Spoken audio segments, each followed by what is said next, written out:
like Benson, I'm a Who Dat. I'm a Who Dat. Long as I'm living, I'm a Who Dat. Lose or winning, I'm a Who Dat. Sports Coma, yeah, this is where we do that. Where we do that, where we do that, where we do that, where we do that, where we do that. Boogie like Benson, I'm a Who Dat. I'm a Who Dat. Sports Coma, this is where we do that. Where we do that. Welcome, welcome, welcome. Somebody please better help. Running this thing like Elf. Thank God every day I'm not a felt. Go to YouTube Live with Big Q and the guys. If you ain't ride or die, the bandwagon get flipped. Been marching in, that was way for the ring. I was yelling out your chain for the championship. Bucking on Tampa, duck down. Falcons, pluck, get shut down. Panthers ain't much touchdown. The vision really belong to us now. So much hate on the Saints, you could probably tell. Ever since Bounty Gate hit the NFL, when things seem fishy, then you probably smell the crooked referees on Roger Goodell. Yeah, money like this, and I'm a Who Dat. Every day I'm living, I'm a Who Dat. Lose or winning, I'm a Who Dat. It's the Sports Coma, this is where we do that. Where we do that, where we do that, where we do that, where we do that, where we do that. Boogie like Benson, I'm a Who Dat. It's the Sports Coma, this is where we do that.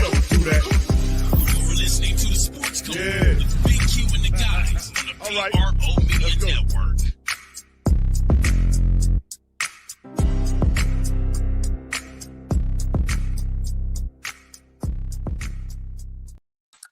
All right, shout out to the mighty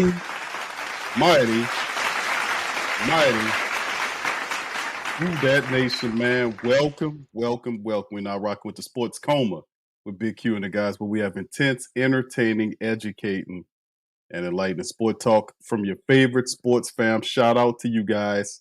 Shout out to the fam. Shout out to the fam. Shout out to the fam. Hope you guys doing all right. Man, listen, man, we got a lot to talk about on this episode of the Coma. Of course, you see on screen right now, we currently are waiting for the press conference in which Kellen Moore is supposed to be dropping some game. But until then, we kind of waiting on it. We're going to pump that sucker right on in as soon as it's made available. But big ups to the fam. Appreciate y'all for being in the live, man. Y'all hit the like button for me. If y'all hear everything good, please feel free to put one in the chat if you can hear me.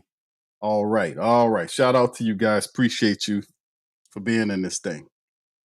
All right.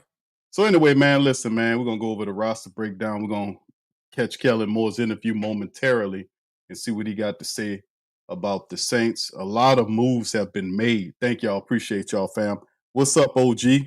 I see you there, bro. Appreciate you there, OG Jerry. Snake Bite Cartel. Kathleen, shout out to the Queens and Kings of the Coma. Let's see who else we got here. Young City 9.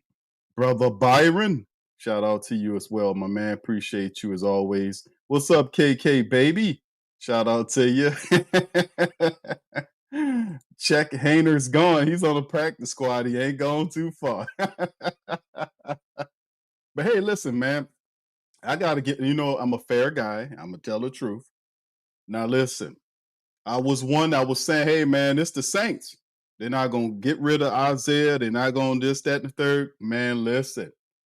Kellen Moore said, I'm going to show you. You wear that show me shirt made by T Dirty, we going to show your ass. So they put Isaiah Foskey, the snowman, on the street. They put DeMarco Jackson, who got picked up, by the way. DeMarco was one of the people that was not claimed. The Saints wanted to bring Murray back, but he was claimed by Dennis Allen's Chicago Bear Club. We also lost Rico Payton to the Giants. So we lost Rico Payton and DeMarco Jackson. He went to the Bears. Rico went to the Giants.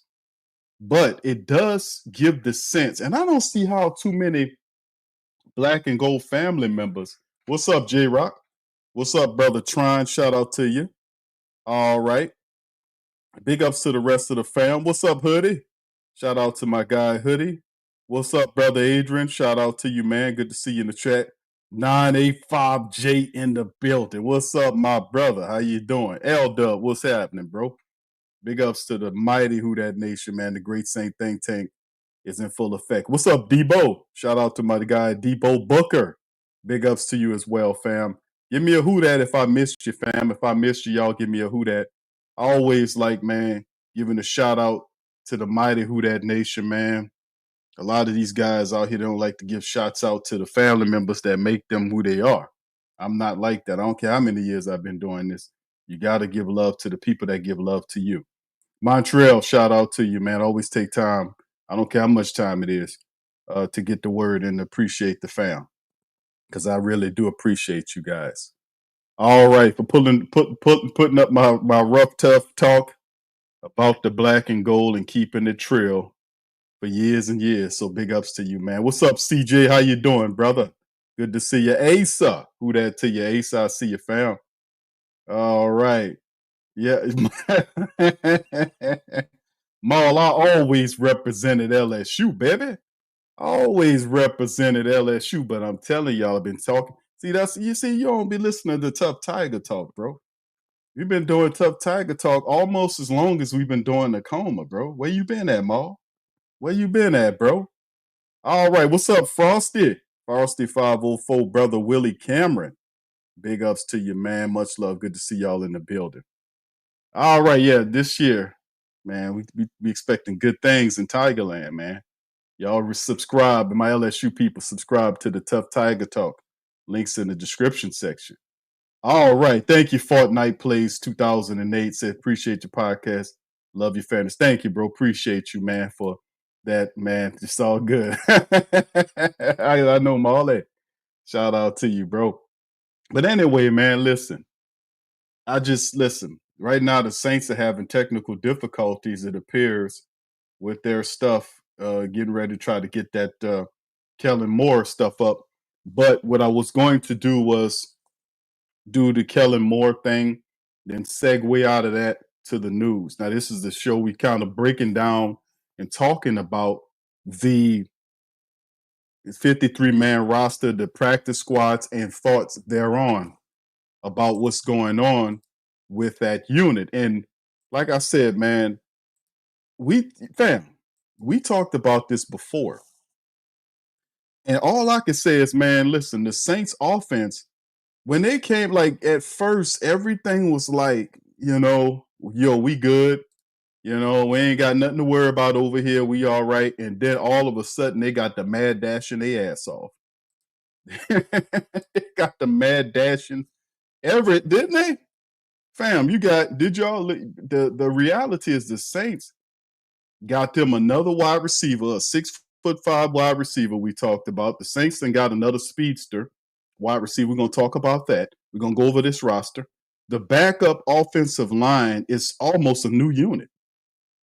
They traded for Xavier Truss, which is a guy that played guard and tackle. They hold on. They signed Xavier. They claimed Xavier Truss off the wire. They traded for Asim Richards from the Cowboys. So they traded for a tackle. They claimed a guard who could play tackle as well from off of waivers. They still have Torricelli Simpkins there.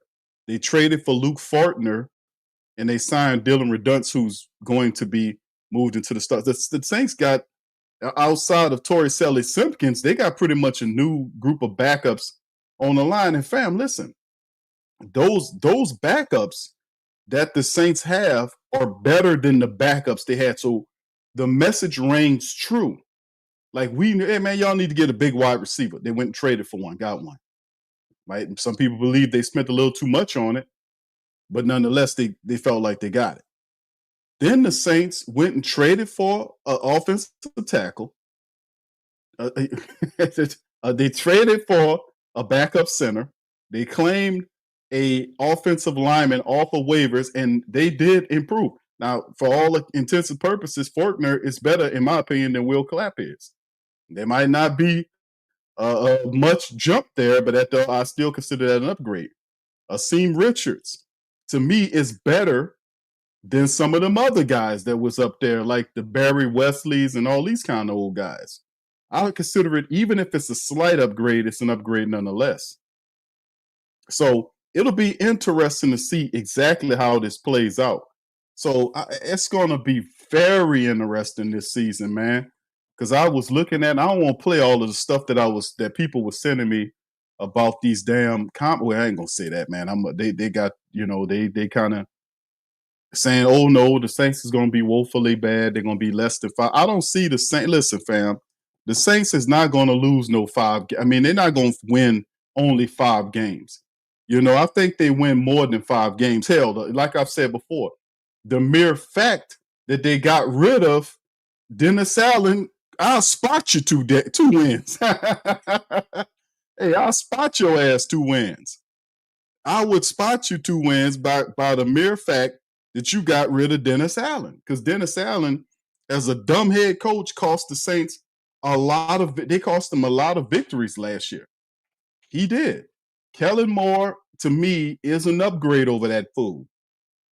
And outside of that, what is the ceiling and floor of the team? Like, a lot of people want to see the Saints win the NFC South, but realistically speaking, how far can this team climb? People say, Q, we undergoing a rebuild. And you know, you are correct. The Saints are under some sort of remodeling. But I often thought that in order for the full remodel to happen, they need to get that oh, hold on now. Don't you start on me now, goddammit. Oh, hold on now. Oh, don't you go there, Q. Oh, yeah, okay, Mickey. But that's what I would start at. I would start there first, but hell, whatever, right? What's up, Avery? Shout out to Avery, says Simpkins will wind up a star. I would love that, bro. Listen, I would absolutely love for that to happen, to be honest with you, man. I think Torrey Sally Simpkins gives us a better forceful guard than Cesar. People recognizing the folly of Cesar Ruiz and how Cesar Ruiz been looking lately. Struggling up against the backups in 2s, and you supposed to be 6 years in the league. You supposed to be, what the hell, man? That's the thing that got me kind of flustered. Why the hell are you struggling? You know? well, ladies and gentlemen, boys and girls, he's struggling because his technique is not all that good. His footwork is not all that good. What's up, Ro? Shout out to you, bro. Appreciate you for being in the stream. Like I said, I'm watching to see if this Saints live stream, they just put up something saying they got some type of issues going on here on YouTube. But and hold on, let me see if I can kind of put it up. It might be on right now on somewhere else. I don't know. They got issues going on there. I don't know. But anyway, the bottom line is, fam, they got something going on online from the Saints standpoint where they can't do it. They put a link up to go to the site, and hold on, I gotta see if I can take my cookies off of here. I mean, the something going on where they're not letting me watch it. I don't know if it's, and I ain't got time to figure it out. So we'll just kind of look at that thing at another date. But anyway, fam, let's just kind of get right into it, man. Y'all do me a service, man. Hit that like button, man. We up in this thing, man. We're gonna talk some Saints, man, for an hour or so. Midday Saints talk. All right. Okay, Hoodie. Hoodie put it on the website there. Thank you, Hoodie. Let me see if I can put that up there, my brother. Because I think, I see they got it there. For whatever reason. Hold on here. Let me see if I can get it there. And see if I can pick it up. Yeah, I might have to do something here. Hold on. Yeah, it says you're unable to interact. All right, hold on. Let me go. They said the cookies. You got to do something with the cookies. And all this bull crap. Hold on here. I really don't feel like doing all that. I ain't gonna lie. I just want to talk my shit and go ahead. All right. Anyway, hold on, man. We're just gonna deal with it. You know what? We're just gonna. Y'all should have y'all stuff right. All right. Anyway, man. Let's keep it moving, man. I'll set it up when I get done with the talking. All right. So anyway, big ups to y'all, man. I ready to talk to y'all anyway.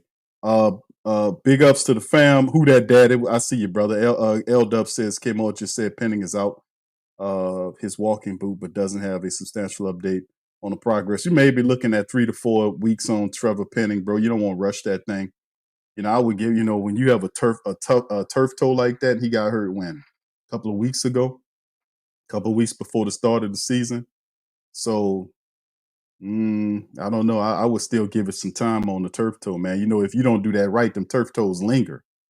You know, they've got better treating it over the years, but that turf toe, remember there was a time, fam, when the turf toe would literally sideline you for the season because if you ain't took care of it correctly, it would linger. It's one of those things that will linger on like a groin injury. Like you pull your groin and then, they do all this other kind of stuff. But if you don't take care of it correctly, it would then linger on.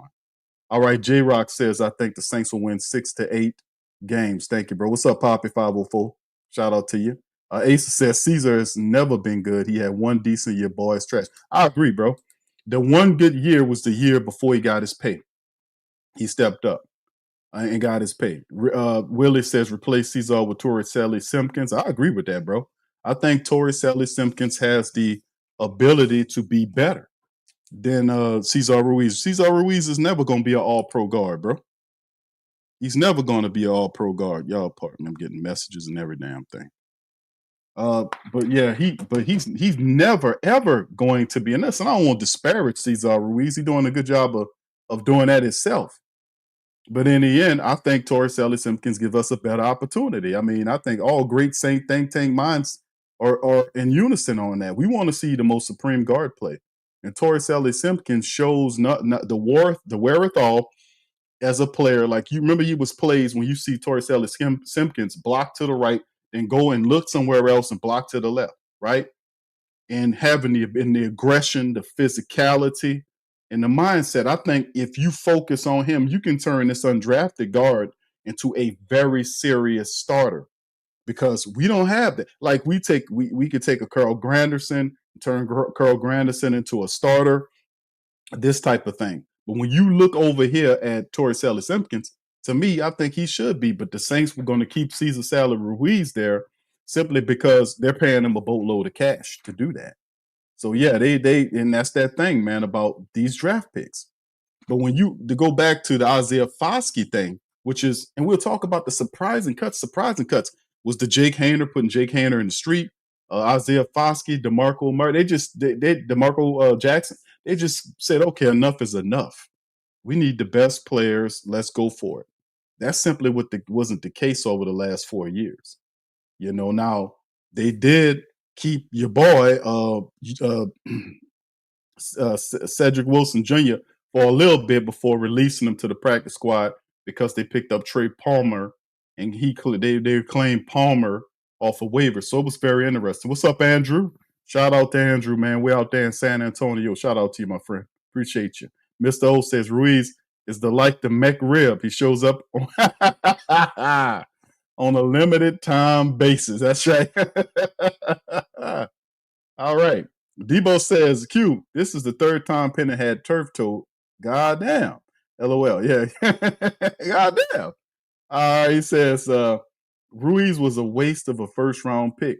We did a lot of bad high drafting, bro. And it comes to bear home. The Davenport first round pick, the Peyton Turner first round pick, the Isaiah Foskey second round pick. Those picks have not bore fruit. The Saints have not. Some of these guys just was not first round players. Peyton Turner was not a first rounder. Neither was Davenport. These guys was drafted on potential. And that's not what you're supposed to be looking at.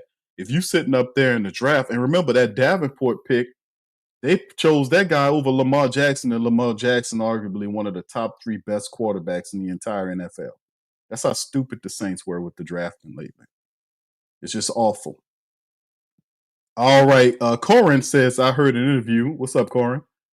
Best Music says, I heard an interview with Cesar Ruiz. He was boasting about how he only gave up 1 sack, in which he proceeded to say that the guy did a spin move that surprised him. Simpkins should be, yes, indeed, bro. He was sit up there patting his own damn back. That's what he was doing. Caesar Salad was patting his own back, bro. That's what you saying? Cesar Ruiz sitting up there patting his own back. How you love that? See, that's what I'm saying, man. Most of the time, when you see foolishness and delusional people like that, you got to straighten that shit out. Cesar Ruiz, you're not good, bro. You're not good. You know you're not good. And they don't even recognize you as being good. I don't care about the PFF grades and all this bullshit. Even the fake ass all pro list that they do nowadays when they just give you a Pro Bowl, they ain't do that to Cesar Ruiz. He's not that guy. I don't know. He's I only gave up one sack. But how many times they beaten you to force the quarterback to make an early throw and disrupt the play? Are we counting that as well? Because listen, Playboy, I watched that damn tape. You can argue and play games and be delusional all you want. I don't play games and be delusional with that damn tape. That tape shows you that you getting ran up out of there and pushed around. And even though the guy might be smart enough to move out the way and avoid the sack, you're you opening the door for the people to blitz to come in there. You did that the preseason. And like I said, man, it's time for people to focus on that guy. If he's gonna be delusional, we got to put pressure on him, run him up, to put pressure on Torres Simpkins to get in there. But don't worry, it's gonna happen naturally when people start seeing him get beat on Sundays because he ain't handling his business. He ain't pushing guys out of there, all that kind of stuff. What's up, Black Major? Shout out to you, bro. All right, what's up, Tamika, baby? Shout out to Tamika, Colorado. Big ups to you. Yeah, bro. You sitting there patting yourself on the back. Hey, I've been one sack. But how many times you're allowing rushes to happen to disrupt the flow of the offense back there? That's not a stat. But in the end, Cesar must improve. But the Saints have been horrible at drafting these first-round picks. You can throw Trevor Penning in there. Even though Penning is here, that's an indictment for the Saints to be able to move that man from tackle to tackle, not because he's versatile, because he can't find a spot to play effectively. It's not the same like with Andrews Pete. Like they would use Andrews Pete to play different spots here or there. That guy could play tackle. He could play guard. He could play it on either side. It's different when you finding a guy and the guy can't play over here. He can't play over there because and listen, the reason he can't play over there on the left because he ain't good over there. He can't play over there on the right because the other guy over there better than him over there. He just got here a couple years ago. So let's kick him inside and see if he can do right there. They're trying to find any place they could find to put that man to make it valid for him. And it simply ain't working. It's not happening. So it simply is what it is. All right. Yeah, that's he got the turf toe issue now. That'll stall out his development. So when he gets back in about 2 or 3 weeks, however long they'll keep him out, he'll come back. He'll reset because you could practice and then you'll see, because I've seen it happen with him before. Then he'll reset the bad technique, right? The presets, the settings, he will then reset. His presets is bad technique a lot of times. What I mean by that is he does a lot of good things well. He's a big athletic guy, but playing the guard position for a big guy like that, you got to be able to bend his knees and leverages your game. But Penning blocks up a high. When he's in trouble, he blocks up high and grabs the shoulder pads of the guy that's coming at him, and then the guy just walking him back into the quarterback. That's poor technique. You can't do that. So that's what I'm concerned about by him. But if you got a guy that plays the spot there, Torres Simpkins is a better guard than Penning right now. And in a little bit, he'd be better than Cesar Ruiz. So you might have found somebody, but the Saints trying to validate a first-round pick. All right. Shout out to you, man. Appreciate you, bro, for that game. All right. William, what's up, brother? William Francis Curley. What's happening, bro? Says Saints going 9 to 10 games. Shout out to you, bro. Appreciate that.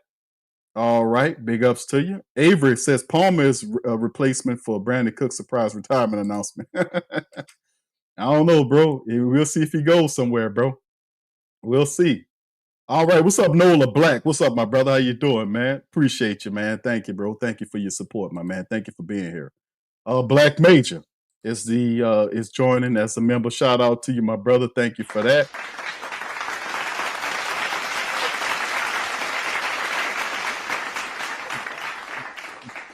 Hey, big ups to you, bro. Appreciate that, man. All right, what's up, Ricky? Big ups to you. He says Trevor ain't the problem. He says Caesar is. Wait, listen, bro.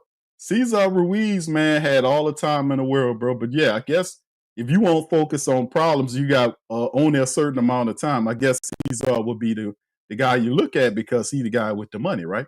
Michaels, what's up, Michael? Says Q, I agree. Our guards are a big weakness. Bro, listen, we got to see that. Like I was saying about Kellen Moore, I like Kellen Moore. But Kellen Moore, and I told the family members this, y'all put one in the chat if y'all remember this, because we talk about this all the time.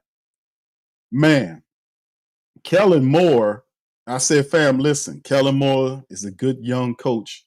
He don't know this team, right? I said, you are the Who Dat Nation. You know your team. You know the strengths and the weaknesses of your team. You know your team. You know them. He doesn't know him. He just got here not too long ago. So he's still doing his evaluations right now to figure out what he needs to do to turn things around. But when Kellen Moore first stepped through the door, the first thing I talked about was fixing your line. Now, all these national people are talking about the fact that the Saints are going to be the worst team in the NFL. They're going to be lined up for the first round pick, all this kind of stuff. Now, that's all. It all depends. It depends. It depends on a series of things. Number one is how fast do the Saints learn? How fast do the Saints? How intelligent is this group of Saints players? I'm talking about collectively, not individually, because obviously we got a lot of smart players. But I'm saying as a grand collective, how intelligent are the Saints? Because once we can figure that out, then we can find out how disciplined are the Saints, because intelligence is tied to that discipline principle. So if we're intelligent, that means we're going to learn fast. We're going to execute. If we're intelligent, that means that we're going to be more likely to be more disciplined. Because if we're intelligent, meaning that we're picking up things, we're executing, we're making the moves that we're supposed to be making, then that will lead to more of a chance of us being successful. Because I'm saying that because if we're not that and we're delusional and we're slow, we're not going to win. We'll win 6 games, we'll win 6 games or so. But I like what I'm seeing from Kellen Moore, because we said, hey man, you need to do this, you need to do that. And at first nothing was done until he got a good look at some of them people. Then some of them guys started getting hurt, and then that started hastening him going to get other players, right? So I can appreciate what the Saints are doing because, like I said, the line that are backup offensive linemen are most of them, except for Torrey Simpkins, they're all new. They traded the Xavier Ruscat, the Asim Richards guy from the trade from the Cowboys. These guys just in Fortner, who we traded for Saunders. These are new players, so they totally went and got better backups. Literally went and got better backups. Because you cannot play with that line. That offensive line cannot be a point of weakness if you're trying to have any success. And that means offense and defensive lines have to be strong. Before we even get to the quarterback, it don't make no difference if you have the best quarterback in the world. If you don't have a line that's going to help him run the ball and protect him when he's standing up there looking to throw, then you're not going to have much success at all. So I would focus on the lines. How strong are the lines? We see the tackles, the bookend tackles are good. We know McCoy in the middle is good, but there's questions at Penning at guard and Ruiz at guard. Shouldn't be a question about Ruiz. Should be one spot there. But ultimately, Dylan Radunz steps in at that guard position. Can he hold it down? He a big guy, but can he open up lines and lanes rather for the Saints to be able to run with Alvin Kamara? Because that's what it's going to come down to. That success is all predicated and based on the overall collective intelligence of this team. How fast do they learn? How disciplined is this team? Because if they're smart and disciplined, they're less likely to have pre-snap penalties that ultimately lead to you getting beat. Like these stupid pre-snap penalties, the false starts, all this nonsense that get us beat. Because we've seen the Saints offense in a small portion of the first team get some stuff done, and then they'll have a false start or a holding penalty or whatever the case, backs them up, and they have difficulty getting the yards back. If you make a mistake, can you fix your mistake or be hindered by it? All this stuff will be determined as we roll into the season. That will ultimately decide how intelligent this team is, because it appears that Kellen Moore is going to go and get players if he sees that he needs them, right? And we still not done. There's still rumors circulating around. The Saints are still looking to add players to fix this team before the season. So it'll be very interesting to say the least. All right. Anyway, man, what's up, Joe? Shout out to Joseph Archino, man. Brother Derek Branch is in the building. Much love, bro. Good to see you, brother. Sean says can't overhaul the entire team in one season. It'll be a rebuilding process. You don't have to, bro. I don't think, and you're correct, Sean. You're absolutely right, sir. You can't overhaul the team, but you don't need to overhaul the team. What are we talking about? There is no overhaul needed. That's the thing about losing. It's a reason why the Saints lose. Why did they lose the last 4 years? Because they didn't have the talent to win? They had the talent. A lot of it was due to, like I go back to it, do not discount the dumb head coach and the stupid general manager making bad decisions for the team with no accountability. Not making we have to add that to it when we talk about the team. The team is a byproduct, an end result of the brain work of the so-called leaders of the team, which is the head coach and the general manager. Let's not forget. See, I don't just look and say, okay, the team. I think this team doesn't need no major overhaul. It just needs somebody to look at it and say, hey, we need help over here. We need help over there. We need to do this, that, and the third, and let's get it going. You got a top-notch running back in Kamara. Kendre Miller looks good. They got really good running backs. You need a functioning system. You need a strong line. You can fix your lines if you're serious using the draft and free agency in 1 year. You don't need teams don't like to watch. Like I hate to do this, but we talk about 2 years ago with the Texans. The Texans made trades. They traded around. They drafted your boy CJ. Then they traded back up and got that defensive end. What's his name? And had 2 top-notch players, offense, defense, and then they filled it in with good, smart signings and whatever they had left. And then in 1 year, they was in the goddamn playoffs. They was in the playoffs and had a playoff victory after being a dumpster fire for years. You get what I'm saying? And the Saints are not a dumpster fire. They're not. They were losing because of Mickey Loomis and who he picked to run the team the last 4 years, which was Dennis Allen, which was a horrible selection. The guy had zero accountability. He was stupid as you know what, and he was terrible because he would backstab his players. He lied to Jameis. Jameis came out and told the media. And Mickey was down with it because Mickey's stupid too, because he couldn't. I was like, okay, if you have a problem with the coach and you the quarterback, the starting quarterback supposed to be, who do you go to if the coach don't want to act right? Ain't supposed to go up to the general manager? Ain't that Mickey Loomis? What Mickey Loomis told that Jameis? Hold on now, Jameis, hold on. You see, hold on. What did Dennis say? Oh, well, I would listen to Dennis. And I support Dennis. Just no brains at all. What do you do? So you know what Jameis did? He went to the press. He went to Nick Underhill. He went to Mike Triplett. That's what he did, didn't he? But that shows you there was no leadership there.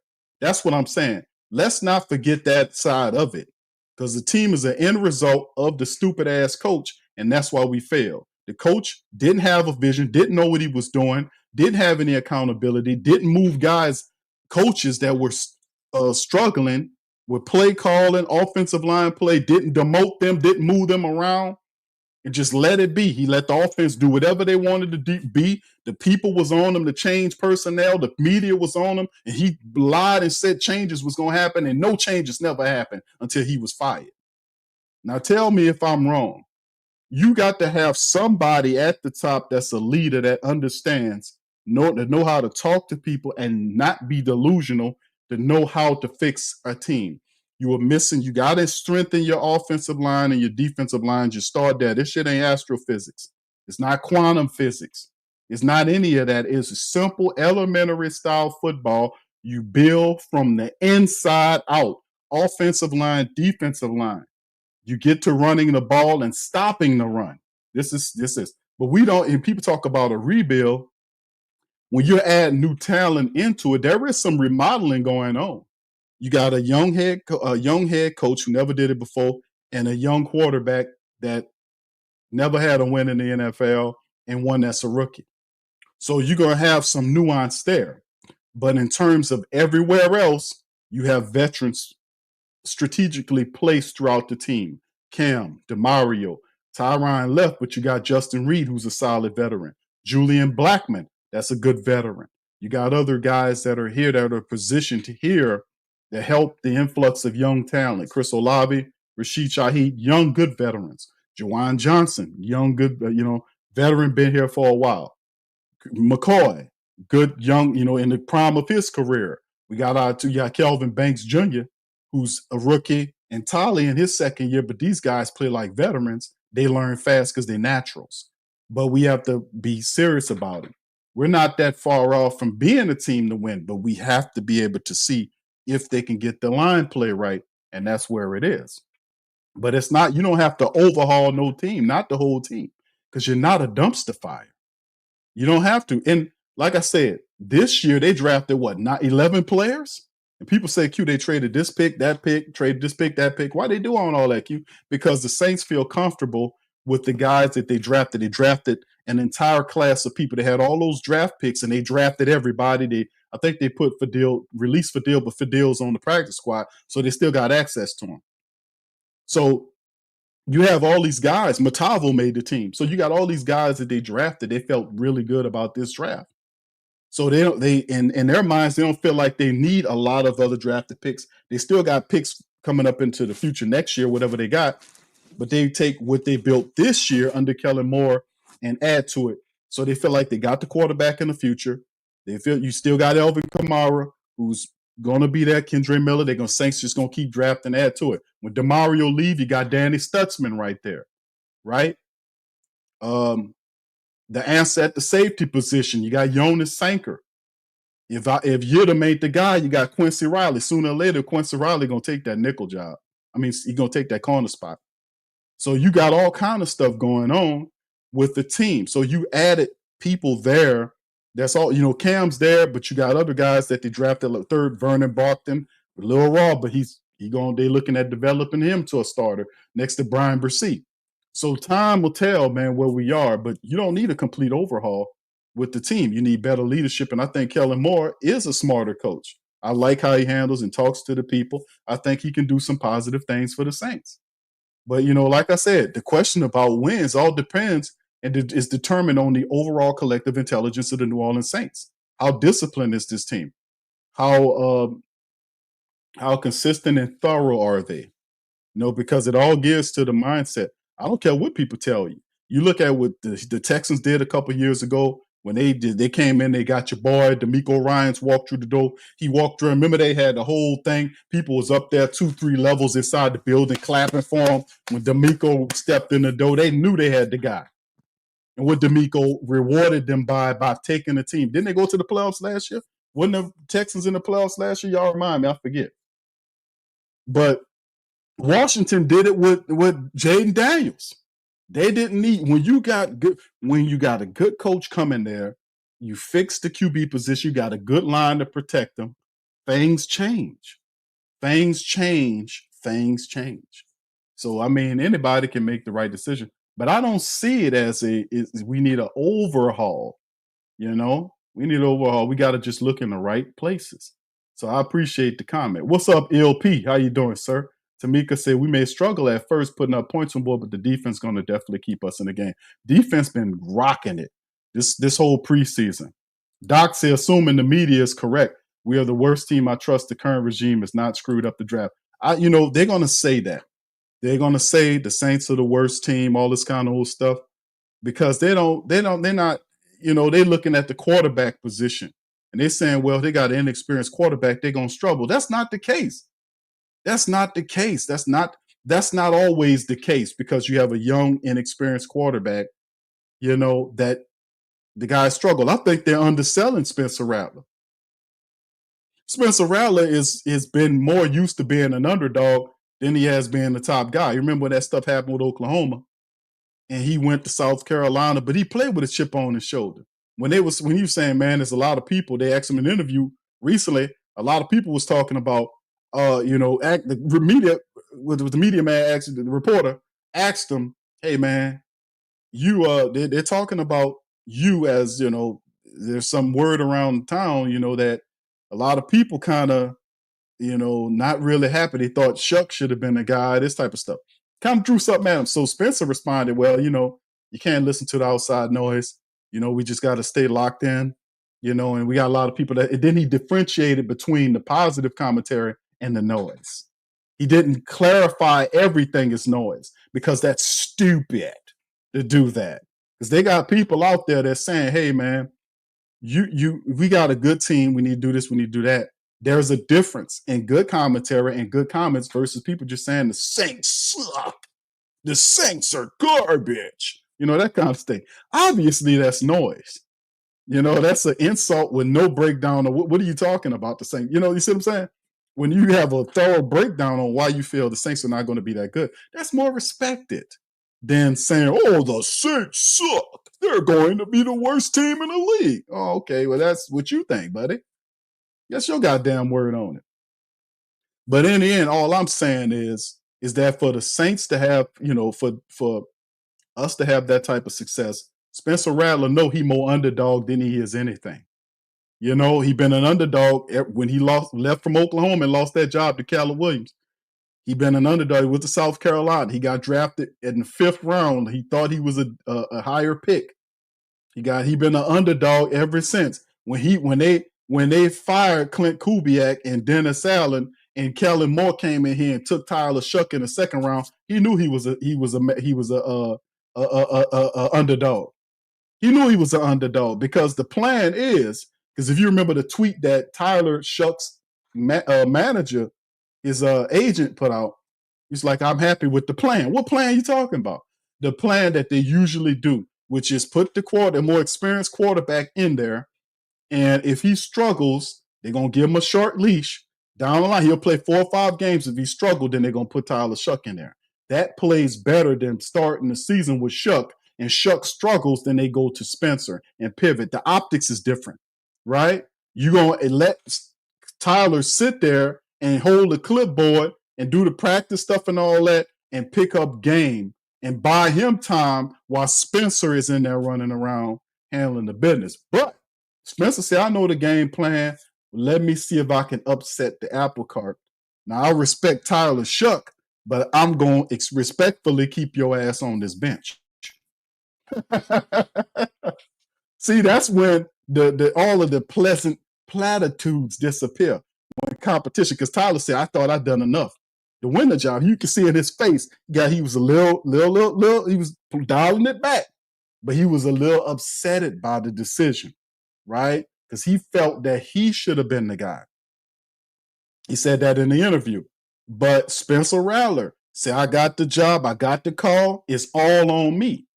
So he gonna have to step up. This is what he been working for. Let's see what he can do. But I personally think that the Saints are better than 5 wins. I really do think that. What's up, Beverly? Shout out to Beverly, JT. What's up, Desi, baby? What's up? Shout out to you as well. Backdoor Joe, shout out to you, brother. Good to see you in the chat as well. All right. Yeah, Sean says, I like more moves and more. However, I just hope the fan base has to be. Yeah, and listen, bro, I think they are. You saying some good stuff, Sean. I don't want you to think like I'm getting on you about that. What's up, K-Man?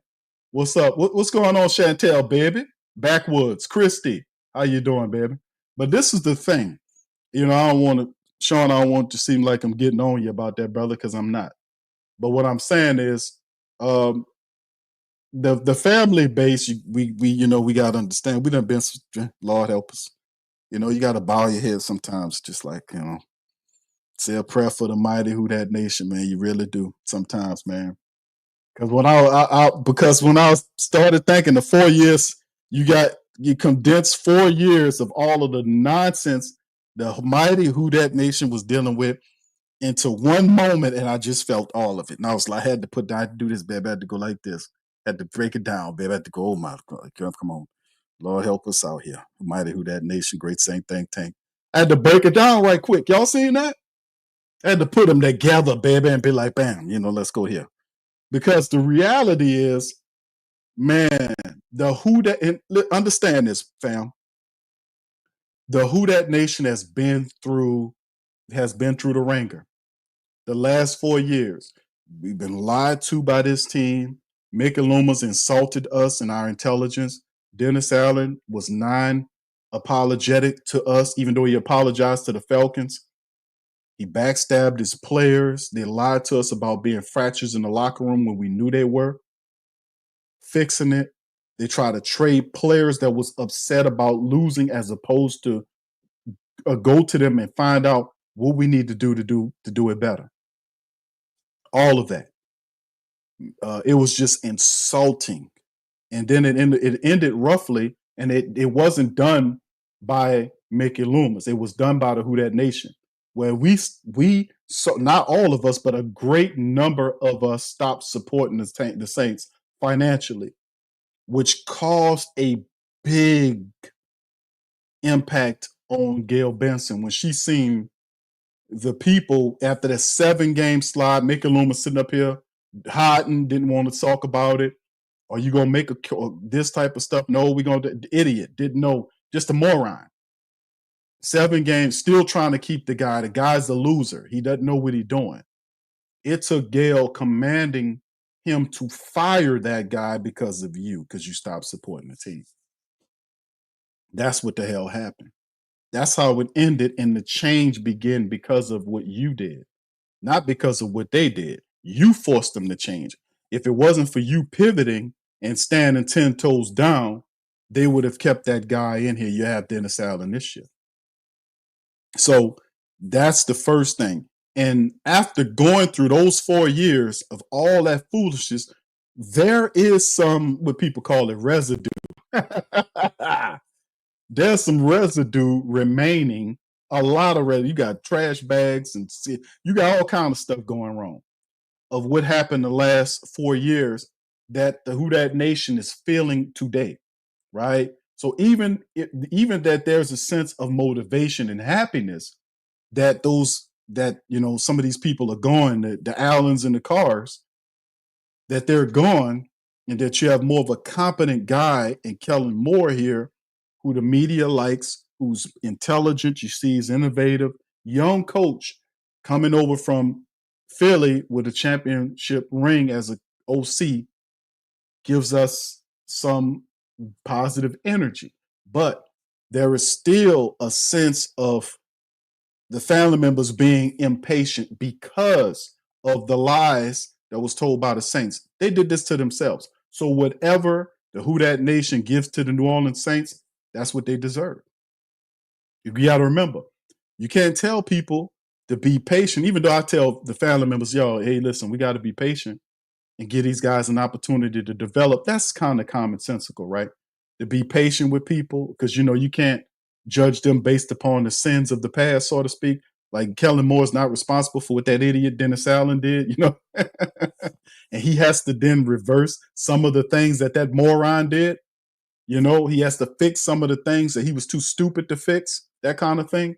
We know that that's not the case, but we're also intelligent enough to know your time starts now, and that you will be allotted a period of time to do positive work. But I think too, the Saints family members, the great Saint Think Tank, the Mighty Who Dat Nation, wants to see good football. They want to see people execute, right? They want to see you can make mistakes, but go out there and give it your all. Execute, do you know what I'm saying? That type of football. And if you lose, people can live with that because they see that you're trying. You're really trying to do some positive stuff, and you just didn't have it, or you just this, that, and the third. People will respect that. But going out there and dropping the ball, fumbling, not blowing your blocks, missing tackles, dropping interceptions, not going into the red zone, dropping passes, dropping touchdown passes, dropping third down balls, missing, all this kind of stuff will not be tolerated. It will not be tolerated kindly. There is a honeymoon period for Kellen Moore, but it's not as grand as you would like to think because of the 4 years of what happened. That's not fair, but it's simply what it is. People have waited for 4 years to win, and the Saints fuddled, stuttled, and bumbled around all that time, and people won't see some good action. That's what I'm saying, my brother. Thank you. All right. So look, fam, y'all got questions throwing in there. What's up, Reginald? All right. What's up, Jonathan? How you doing, my brother? Appreciate you. Pammy. What's up, Pammy, baby? Elites in the building. Marvin Mack. Youngblood says, Q, you hit the nail on the head. The only reason national media is hating on the Saints strictly because of the QB situation. It's very simple. They're looking, and that's how ridiculously I ain't gonna say vain, but how ridiculously non-thorough they are. They just why the Saints gonna win? Well, simply because it's the QB situation. They have the word. I watched some idiot from PFF, not Fliori. That's another idiot, not Sims. It's some other guy they have on there. I don't even think the guy can catch a pass. I don't even think the guy played football of any sort. He looked like he might have been a politician. He kind of, got some weird vibes. But at the end of the day, I heard this dude say something about the Saints. You got the worst QB situation in the league. Well, what are you talking about? What's worse with Tyler Shuck? He was such and such. He don't look like a franchise quarterback. I'm like, man, what are you talking about, bro? What are you talking about? You don't know who these men is until you put them out there and see what they. All I know is Spencer Rattler got heart. He can make every throw. He's inexperienced and young. Well, he got 7 years. 7 games. Six games he started. He played 7 games. He came in. That should have been a win that game. He came in after Jake Hayner stunk. But he played in all these. He got some games, some stuff he can build on. And the guy's serious about his craft. So is Tyler Shuck. I wasn't a Spencer Rattler guy or a Tyler Shuck guy. I thought they should have went different way. But Spencer Rattler earned my respect. Tyler Shuck earned my respect. They earned my respect because the men about the business of being thorough. They're not happy with incompletions and bad throws and interceptions. They're not happy about that. It upsets them, and they got a will to want to get better. And I respect players who understand that if they make mistakes, they got to fix it. They're accountable to themselves. They're accountable to the team. I like that, and I respect that. So you can't sit there and say because Spencer Rattler and Tyler Shuck aren't Josh Allen or Lamar Jackson or Pat Mahomes or any of these other characters, CJ or Jaden or whatever or Hurts. Those guys had to develop too. They wasn't always there. They always forget that shit. They always forget that Josh Allen wasn't Josh Allen when he first started. He was doing all kind of stuff. Same with Hurts. Same with all of these guys when they step in the league. They had a learning curve to do, and them guys always forget that. They sit up there comparing them guys to these other guys who've been in the league for 5-6 years in the same system or whatever, learning and progressing. That's not a fair comparison. You don't know what the Saints could do. You don't know what they can be, what these guys can be until you see them out there. So that's these stupid takes, man, that I don't respect. Swagged out. What's up, bro? Backwoods. Shout out to you, man. I'm gonna come back to y'all, man. Let me get into some of this stuff, man, as well. And y'all hit the like button for your boy, man. We talking Saints, baby. We talking Saints in the afternoon, baby. Even though it's afternoon, baby. We talking Saints. All right, inside, here it is, 23. This is the 50-man roster position breakdown. Shout out to Matt Paris from NOLA.com. This is what they were saying. And, of course, this is the quarterback. And we know what the team looks like now in terms of the players that have been added. And then I've been looking at it saying to myself, how many wins is this team going to get? That's what I'm looking at, right? I'm trying to figure that part out. And I'm saying these Saints are better to me than the 5 wins we got last year with that possum. Dennis, you know what? I'm gonna leave it alone. I gotta get stuck. I be getting all rallied up, baby. I gotta calm down. The possum is gone. He out of here. He's been captured.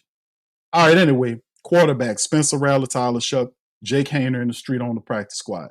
Big surprise. The Hayner thing, I ain't think. But see, that's the thing that I really like about this rendition of the Saints. I really thought at first, fam, that the Saints was going to keep Spencer Rattler. I mean, not Spencer, Jake Hayner. They were going to keep Isaiah Foskey and DeMarco Jackson because that's what they always do. But this rendition under Kellen Moore was different. Kellen said guys that can't help got to go. And he put all three of those guys in the street. And that's to be respected. I was like, okay, that's different. I respect that. I was wrong. Because I was like, man, 4 years, they're going to keep them dudes. But they put them in the street because the man about winning. He about winning. He ain't status quo, fam. That's what I'm trying to let y'all know. That's what I'm saying to myself here. But anyway, let's get back into it, man. I respect the hell out of that, man. I'm good. It's good to be wrong on that. Hayner release was a headliner at least until Moore announced Spencer Rattler as week 1 starter. But will the Saints add a third quarterback in the coming days? Falcons cut Easton Stick, who was a please no, not Easton Stick, a quarterback who played under Moore when they were with the Los Angeles Chargers in 2023. Perhaps that's a name to watch. At first, I was thinking when that happened, I was like, man, we'll see what's going on with that. But this is an attempt right here to kind of maximize, the depth chart. Keeping 2 quarterbacks is a very bold move because you got the starter and the guy that gets hurt, right? And I'm pretty sure the Saints have on the team a guy, whoever it was, that might play college quarterback, a high school quarterback. I'm going to have to look that up, because, of course, you got the third emergency quarterback type of thing that got going on. But anyway, it's a smart move by the Saints because they needed that slot somewhere else, right? So as we move into it, the running backs, they kept 4. Alvin Kamara, Kendre Miller, Devin Neal, Velus Jones Jr. was the last man in. Now, Velus Jones Jr. has to be the surprise Saint making the team of this entire offseason, right, fam? He has to be. Who's your surprise guy? Now, I know they got Chris Rump, Rajon Wright. Rajon Wright was a small surprise because I thought Rico Payton was the guy. The Giants seen it. That's why the Giants kept Rico Payton. But to me, what I was thinking, man, I was like, hold on here. Rico Payton, but that was a small surprise. But the big one was Velus. When Velus first stepped into training camp with the Saints, he was way buried on the depth chart. And people wasn't thinking about Velus Jones. Even they talk about the running backs, Velus was nowhere mentioned. But Velus made the team because he can run. He can be running back, wide receiver, kick returner. The guy was awesome. And with that, he was able to beat out more experienced running backs like Clyde and Cam, who was already in the street. So Jones was the last man in. Special team versatility might have been a deciding factor. Wide receiver turned running back made it over Clyde, Cam, and undrafted Marcus Yarns. The Saints 6 wide receivers. Now, of course, Cedric Wilson Jr. is not on the active roster. Cedric is on the practice squad. Cedric Wilson Jr. he was waived, and both him and Jack Star. Let me get through it, and I'm gonna let you know.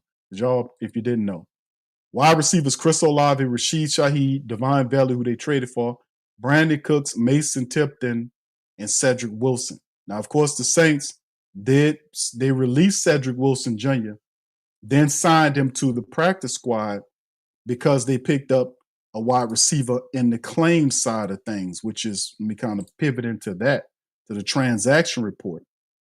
What the Saints reported by Mickey Loomis said that the team was awarded wide receiver Trey Palmer off of waivers from the Bucs, and Xavier Truss the tackle off a waiver from Sean Payton. We keep getting stuff from over there by Payton. So Trey Palmer, 6 feet, 192, guy is very talented. Trey played. We know about Trey because Trey played for my Tigers. Go Tigers, baby. Anytime you can get Tigers on the team, we all right. Brother Divine Gacho, Trey Palmer, we got him. We got him. All right, 6'1", 190, 6th-round pick for the Bucs. 2 seasons, he appeared in 32 games, had 11 starts, 51 catches, almost 600 yards, 11-yard catch average, 4 touchdowns. He also rushed the ball a couple of times. He also returned punts as well. So Trey Palmer has special team application, right? With LSU. And listen, he does it all. He does it all. Got really good speed, all this kind of stuff. Can catch, can run good routes. Saints got a really good, solid reserve wide receiver with Trey Palmer. Let's just keep it a buck. So adding him there. Is he better than Dante Pettis? I would say yes, Trey Palmer is more developed and better than Pettis. So you have an experienced speedster who can help you in the room. You can do these different things. So the Saints track team thing continues to bold true. Then they get Xavier Truss, big offensive tackle, and I mean large. The brother's 6'7". Boy, wait, I don't know what's going on with that hair, but you got a lot of stuff going on up top, bro. But 6'7", 320 pounds. It's a big guy. Signed Denver as a rookie free agent. He was following the 2025 draft with the University of Georgia. We know the Georgia Bulldogs got some really good guys that they put out there. The guy played all the positions except for the center position. They got a nice breakdown here that they did.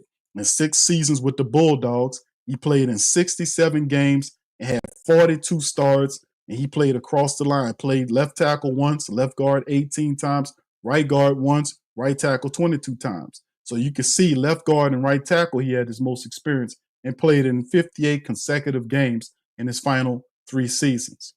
So you can see he's also a member. He was the 14 starts on the 2022 national championship team. So he was there, a college football champion. You also have a couple of awards attributed to him. So it's a big guy with some skill from the University of Georgia the Saints add to their depth chart.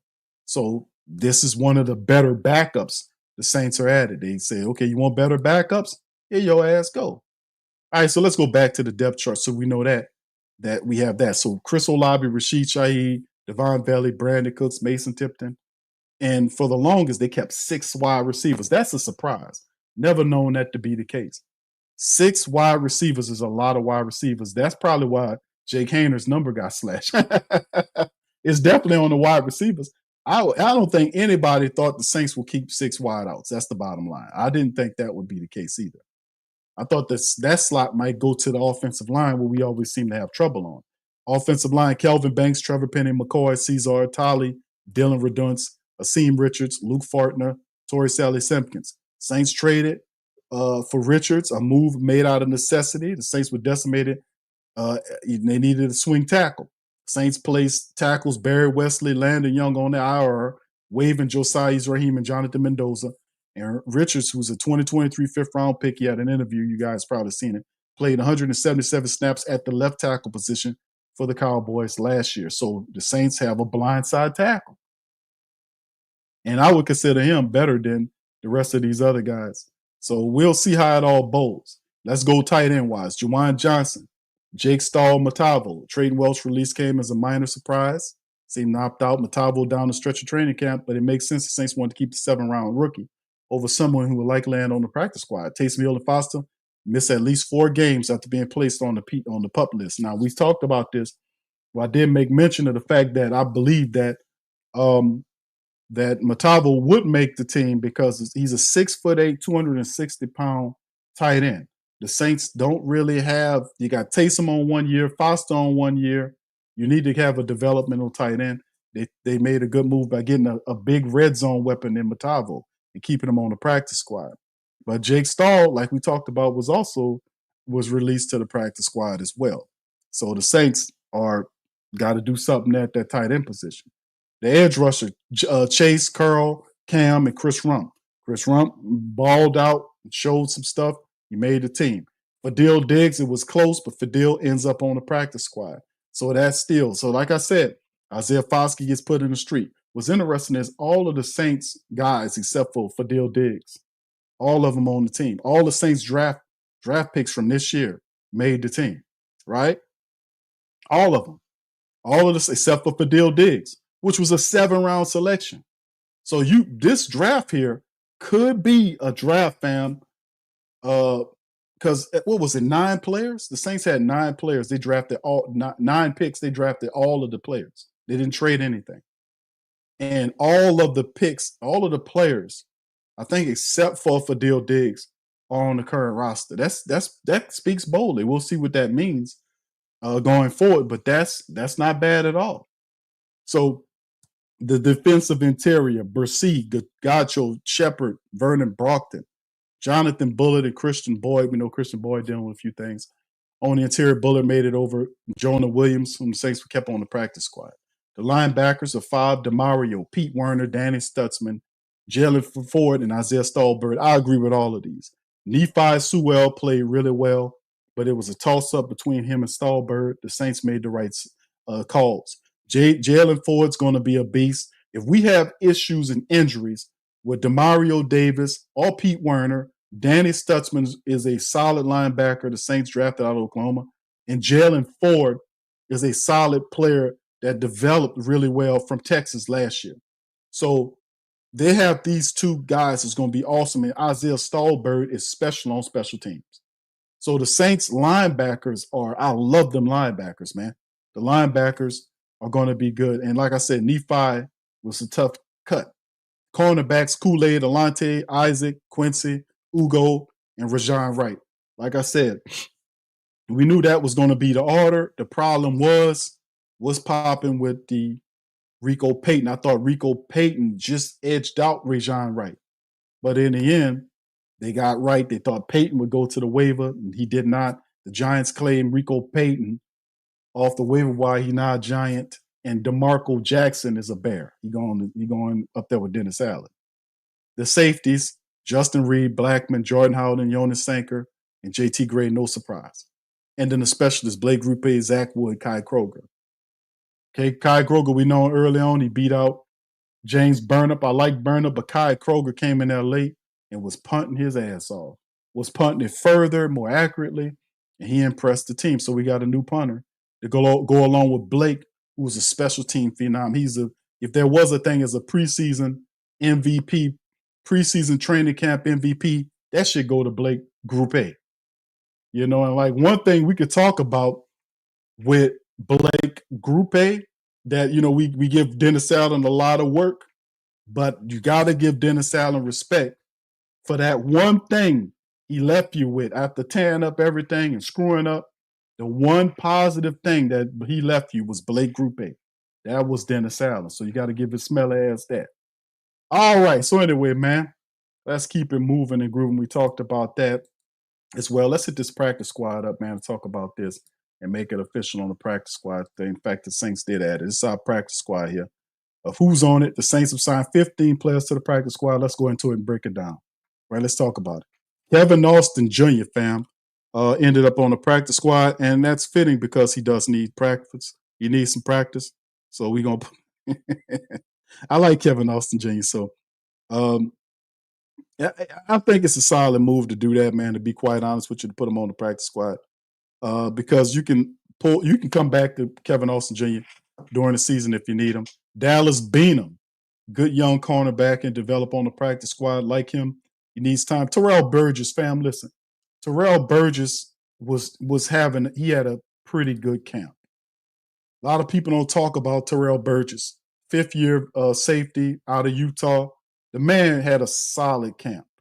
And if it wasn't for a deep safety room, Terrell Burgess probably would have made the team. Like how he played, he ended up on the practice squad. I think that's a positive for the Saints. Elliot Davison is also there, the other safety they had. Hunter Deckers ends up on the practice squad. We know that was going to happen. Fadil Diggs balled out in camp. He was just a victim of the numbers crunch at the position. He should have made the team. But that's a shout out to the Saints drafting this year with Kellen Moore's set up 9 players and 1 didn't make the team from the draft class. That's amazing. Fadil Diggs. Jake Hayner. Saints have 2 quarterbacks on the practice squad. Jake Hayner's on the practice squad because he need practice. Easton Kilty, the big offensive lineman, did not separate himself. Jaden Price played well, had some return application. He was okay. Saints put him on the practice squad. Nephi is also there. Charlie Smith was also just awesome, but he wasn't special like Blake Grupe was. He missed a lot of kicks. Blake did not. I think Blake missed like 1 kick on a rainy day. Blake Grupe was the preseason MVP, if there was such a thing. Jake Stahl, who's the big tight end, the veteran tight end, the best blocker the Saints have, he ended up on the practice squad. Trayton Welch, we thought that would make the team, was making good catches. He ended up on the practice squad as well. Big Jonah Williams is also on the practice squad, and Cedric Wilson Jr. is on that practice squad. So the Saints have a lot of really good, solid players that's currently on that practice squad that I think would that can help the Saints if injuries start hitting the team, right? That we can kind of look at that thing and be like, okay, we can pilfer it and go there. And because some of these players, fam, if you look at, because I know people look at the practice squad and say, okay, Q, it's just the practice. But if y'all remember, and I was asking this question, I'm like, y'all remember how the Philadelphia Eagles, how the Eagles used the practice squad? Like the Philadelphia Eagles will use the practice squad as what it is an extension of the active roster, the 53-man roster. Like they were, if they had guys on their team, they would grab those guys and slide them into the slots. They did it really well. And then also, if they felt like they needed help, like when they were having all those issues at the defensive tackle position, injuries and all that, they went out and signed guys off the street and brought them in. But they signed veterans who could help right away. They didn't play around with a guy from Canada who don't have no NFL experience, who's never going to see the field.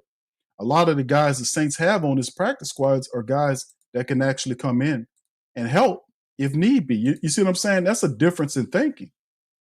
Like Kevin Austin Jr., played some minutes, a lot of games last year for the Saints.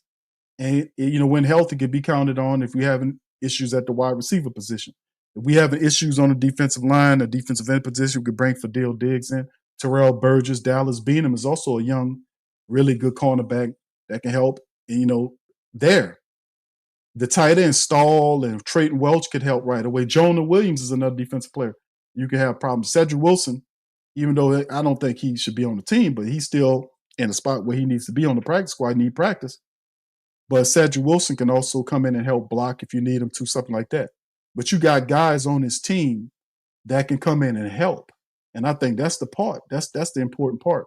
Not just getting some guy, like you remember from years past, Saints go get some guy from Canada or some guy that don't have no experience. And I often joke about it on the show, like the guy don't even have a profile picture.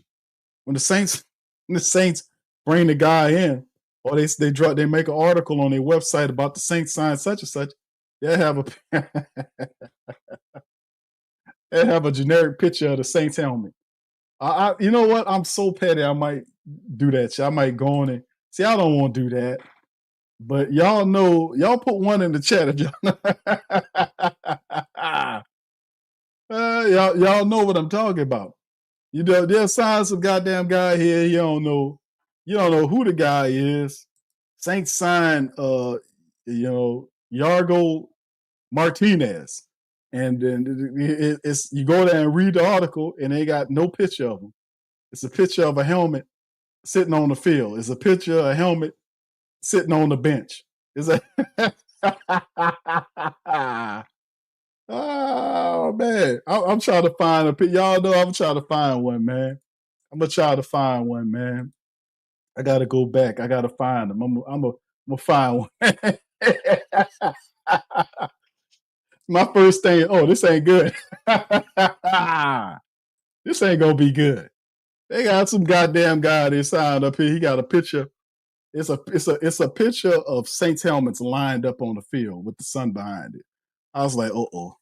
Or it's a picture of the Saints symbol on the goal line, the goal line cushion. It'd be some generic shit. Like, where the picture of the guy at? He ain't got no picture. It'd be a damn guy. It'd be a picture. It'd be the most beautiful Saint art you could possibly imagine if you're a Who Dat Nation member.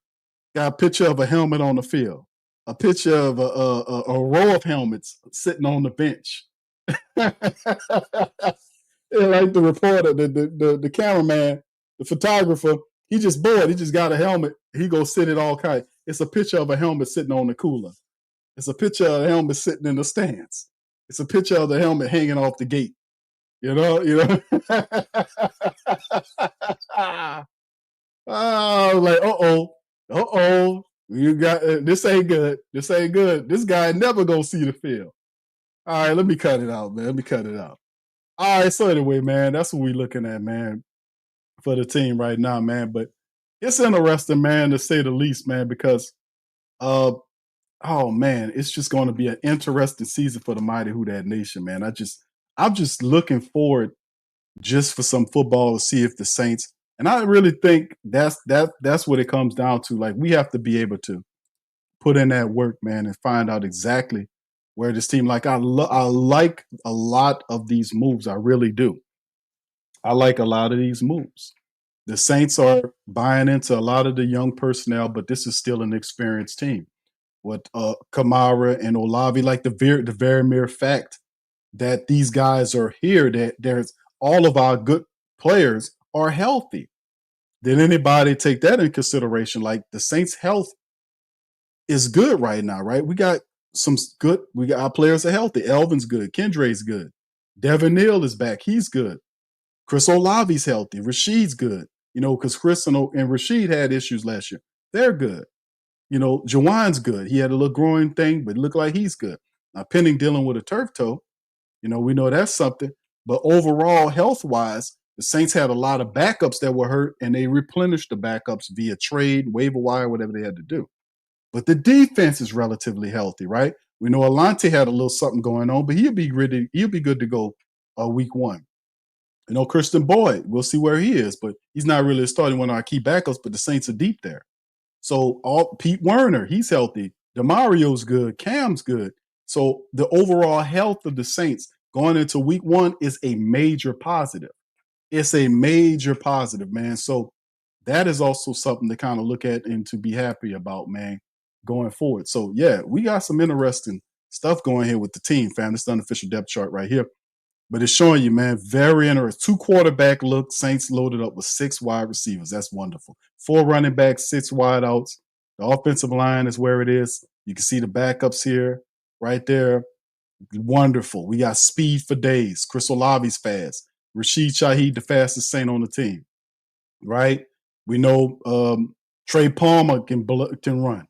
Mason Tipton got a high 40 time. Devon Belly's a 4.47 in the 40 at the combine. They got a track team there. So we know they're going to want to get after anyone. We know AK-41 can move and shake. Kendra's powerful. Devin Neal got some shake to him. Velas is also very fast. Saints got a very good, fast track team going on. The defense, I don't have no doubts. The 34 defense that we've seen the Saints participate, they made a really good shift during the preseason. We'll be interested to see how they gel and merge more. Remember, Divine Gacho was a guy with not a lot of fanfare. The Saints traded a 7-round pick to get that man to start this 34 defense. That was one of the biggest things that they did to get him to solidify the interior of that 3-4 look. For them to do it. Brian Bresee is ready to take it to the next level. Cam in his final season, they got good backups in Jonathan Bullitt, Vernon Brockton. Those guys that play Carl and Chase Young shift to linebacker. They look good all through preseason and training camp. We found out who's going to back up DeMario, who's the heir apparent to DeMario Davis's position. It's Danny Stutzman. So we found out that Jalen Ford is also a good insurance policy for Pete Werner if he gets hurt. Chris Rumpf is there as well, who's going to be good. We love that. Isaiah Stallberg, good on special teams. The Saints secondary, Kool-Aid, Alante, Isaac. I still like Quincy Riley. Quincy Riley going to make his presence felt later on in the year. Love the fact the Saints added Justin Reed. Tyrann Mathieu retired. They followed up quickly and got Julian Blackman. And all Blackman did since he got here is make plays, interceptions, and all this kind of stuff. And then if he had a kind of a murky injury history, the Saints had Jonas Sanker to back him up, right? Ugo Amadi, those guys. So the secondary looking good. Our special teams with Blake Grupe, Kai Kroger are looking to be much improved. Blake Grupe is going to be one of the top young kickers, in the NFL. Kai Kroger punting his ass off. So the return game, Velas Jones Jr., Trey Palmer, guys like that could be involved in helping move that thing, keep it good. So it's looking very interesting on home front for the black and gold, man, to say the least. And it's very interesting. All right, anyway, man. Shout out to you guys. Y'all hit the like button for me as we moving this thing along. Shout out to all the mighty Who Dats. Let me see if I can get some of your comments in there. Big ups to you. KT, shout out to you, bro. Says, he says, the goal is to be a, okay. What are we talking about? What's going on, KT? KT, what are you talking about? What the hell is that, KT? All right, what's up? What's up, Red T? Shout out to you, fam. That's why I say, fam, I'll be reading them shits before I put them up there. I need to start reading them, right? All right. All right.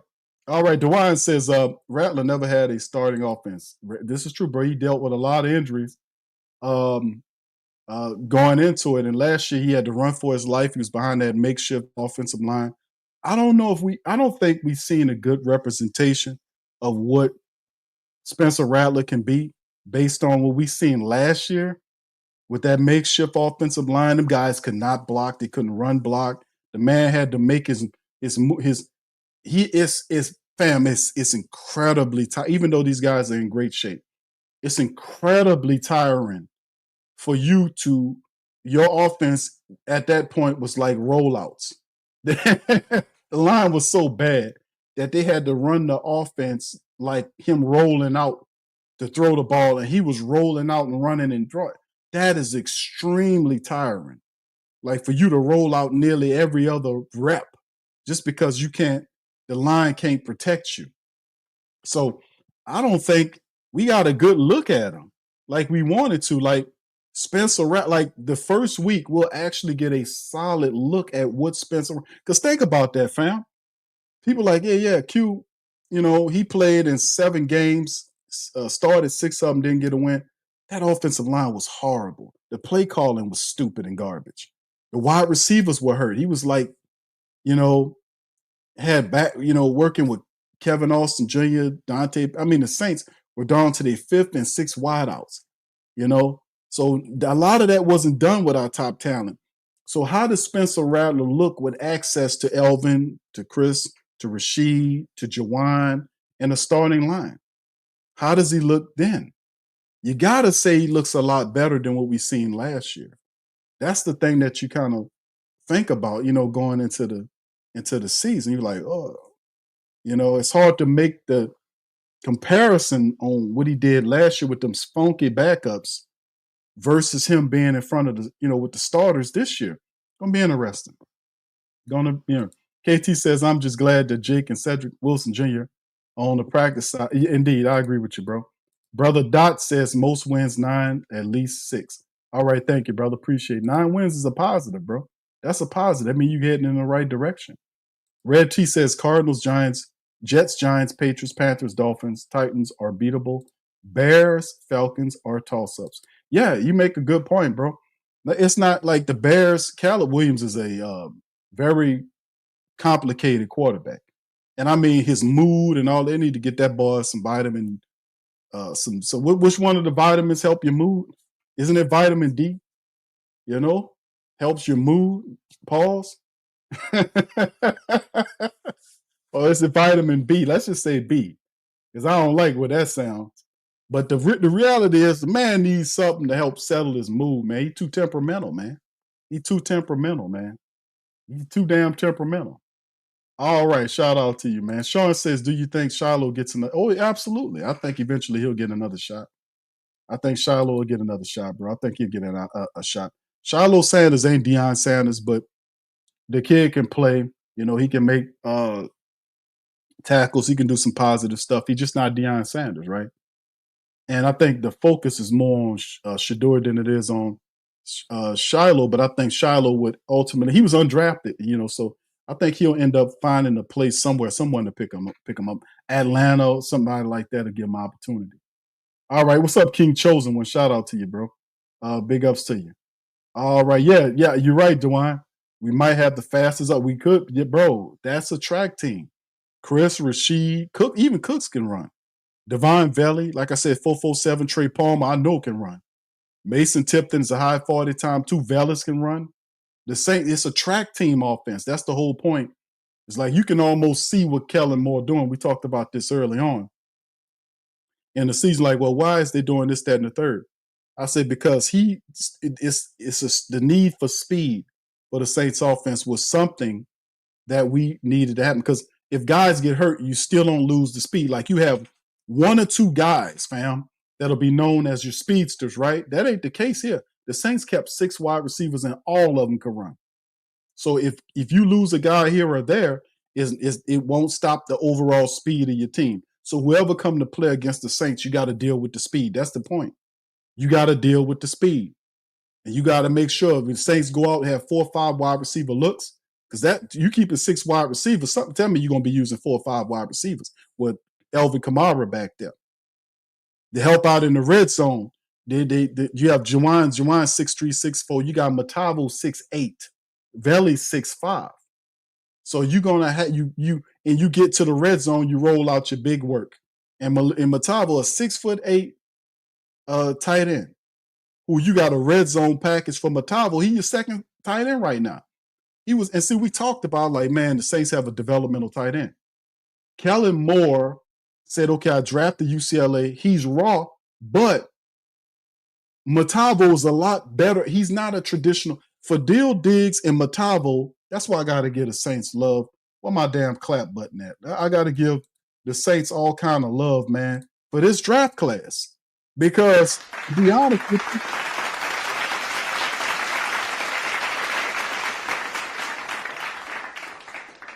I got to give them all kind of love, fam, because this draft class is off the chain. All of these guys, except for Fadil Diggs, made the roster. Matavo and Fadil Diggs are not 7th-round draft pick players, even though they were drafted. I'm talking about from a talent standpoint. Matavo was solid at UCLA. He can block. He's not as athletic as you like, but for a 6'8", 260-pound guy, he moves well. And obviously, Kellen Moore sees him as a red zone guy. Who could compete with a 6 foot? What cornerback or linebacker you have that if I'm Spencer Rattler and I got Matavo in the end zone and I'm throwing it to the corner, who gonna get up there and get that ball from him? And he good at catching them 50-50 balls. Who gonna go up there and get that ball from Veli? Who good at that too? So you can see to solve the red zone conundrum, they got these big guys that can make plays in the red zone that you're gonna see that red zone work when the time comes. So I can respect the speed of the Saints. And I think that's what a lot of people are not focusing on. Like, if you got it, and Spencer can throw it. Hell, Tyler can throw it. I think Tyler can throw it out better than Spencer. But in the end, I think Spencer has a more, but like I said, they kind of where they are, but they both can sling it. And if you talking about crowd, and that's what Shannon was saying. Shannon Sharp said, man, what I'm gonna do, I'm gonna just crowd up the line. And then what Ocho told him, I'm just gonna throw it over your head. Olave, Rashid, Cooks, Palmer, Veli, Tempton, they can go and get it. Velis, they can go and get it.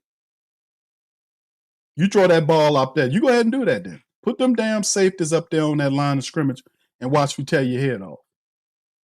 And then once you get them to back off, you got Elvin Kamara and Kendre Miller to work that line. So, I mean, in principle, you can see what happened, but you got to make sure the line is there. And how fast is this offense, right? How because we have not seen their offense yet. We just seen vanilla ice cream, right? We have not gotten into Neapolitan land, family. We're out there like Neapolitan ice cream. Put your hand up. I don't know, man. I'd be going to the store, man. I'd be looking at everything else, fam. I don't want no damn.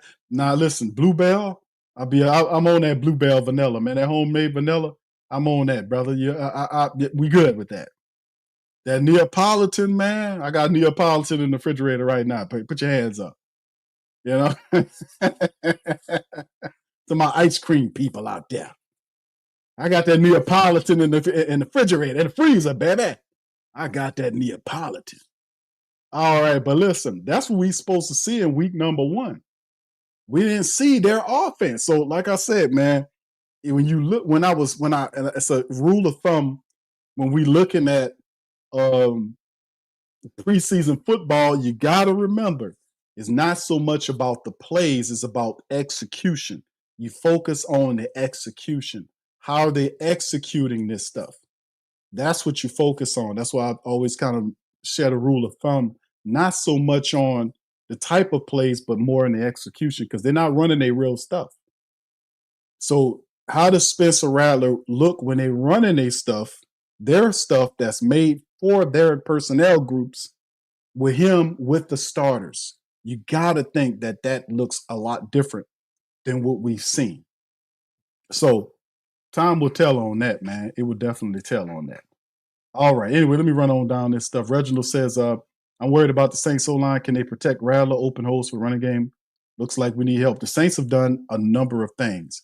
Traded for Asim Richards, traded for Luke Fortner, claimed Xavier Truss off the line. That's 3 new offensive linemen the Saints have added over what? The last week? 10 days? Right. Matter of time. LOL. Yeah, it's a matter of time. That's all it ever is, right? But yeah, the Saints have gotten better backups. Didn't we? We kept saying that. Y'all need better backups. And Kellen Moore said, hey, man, we're going to get better backups. And you can't say that. All these other guys, I'm telling you, they're better than the backups we had. Xavier Truss is better than Landon Young. Luke Fortner is better than Will Clapp. It might not be by much, but it's still considered an upgrade in my book. Asim Richards, all that stuff he had is better than Barry Wesley. So you did get better backups. He did. He's like, hold on now. Y'all asked for it. Y'all got it. I gave you better backups. So it's only a matter of time. And so it goes to, I'm going to write a book called Matter of Time. That'll apply to every damn thing. All right. Yeah, Red T said Diggs deserves spot 2. Chris Rump got it. Chris Rump outplayed. If it wasn't for that, the Saints, all of the Saints draft picks would have made the right. Now, I don't know when the last time that happened.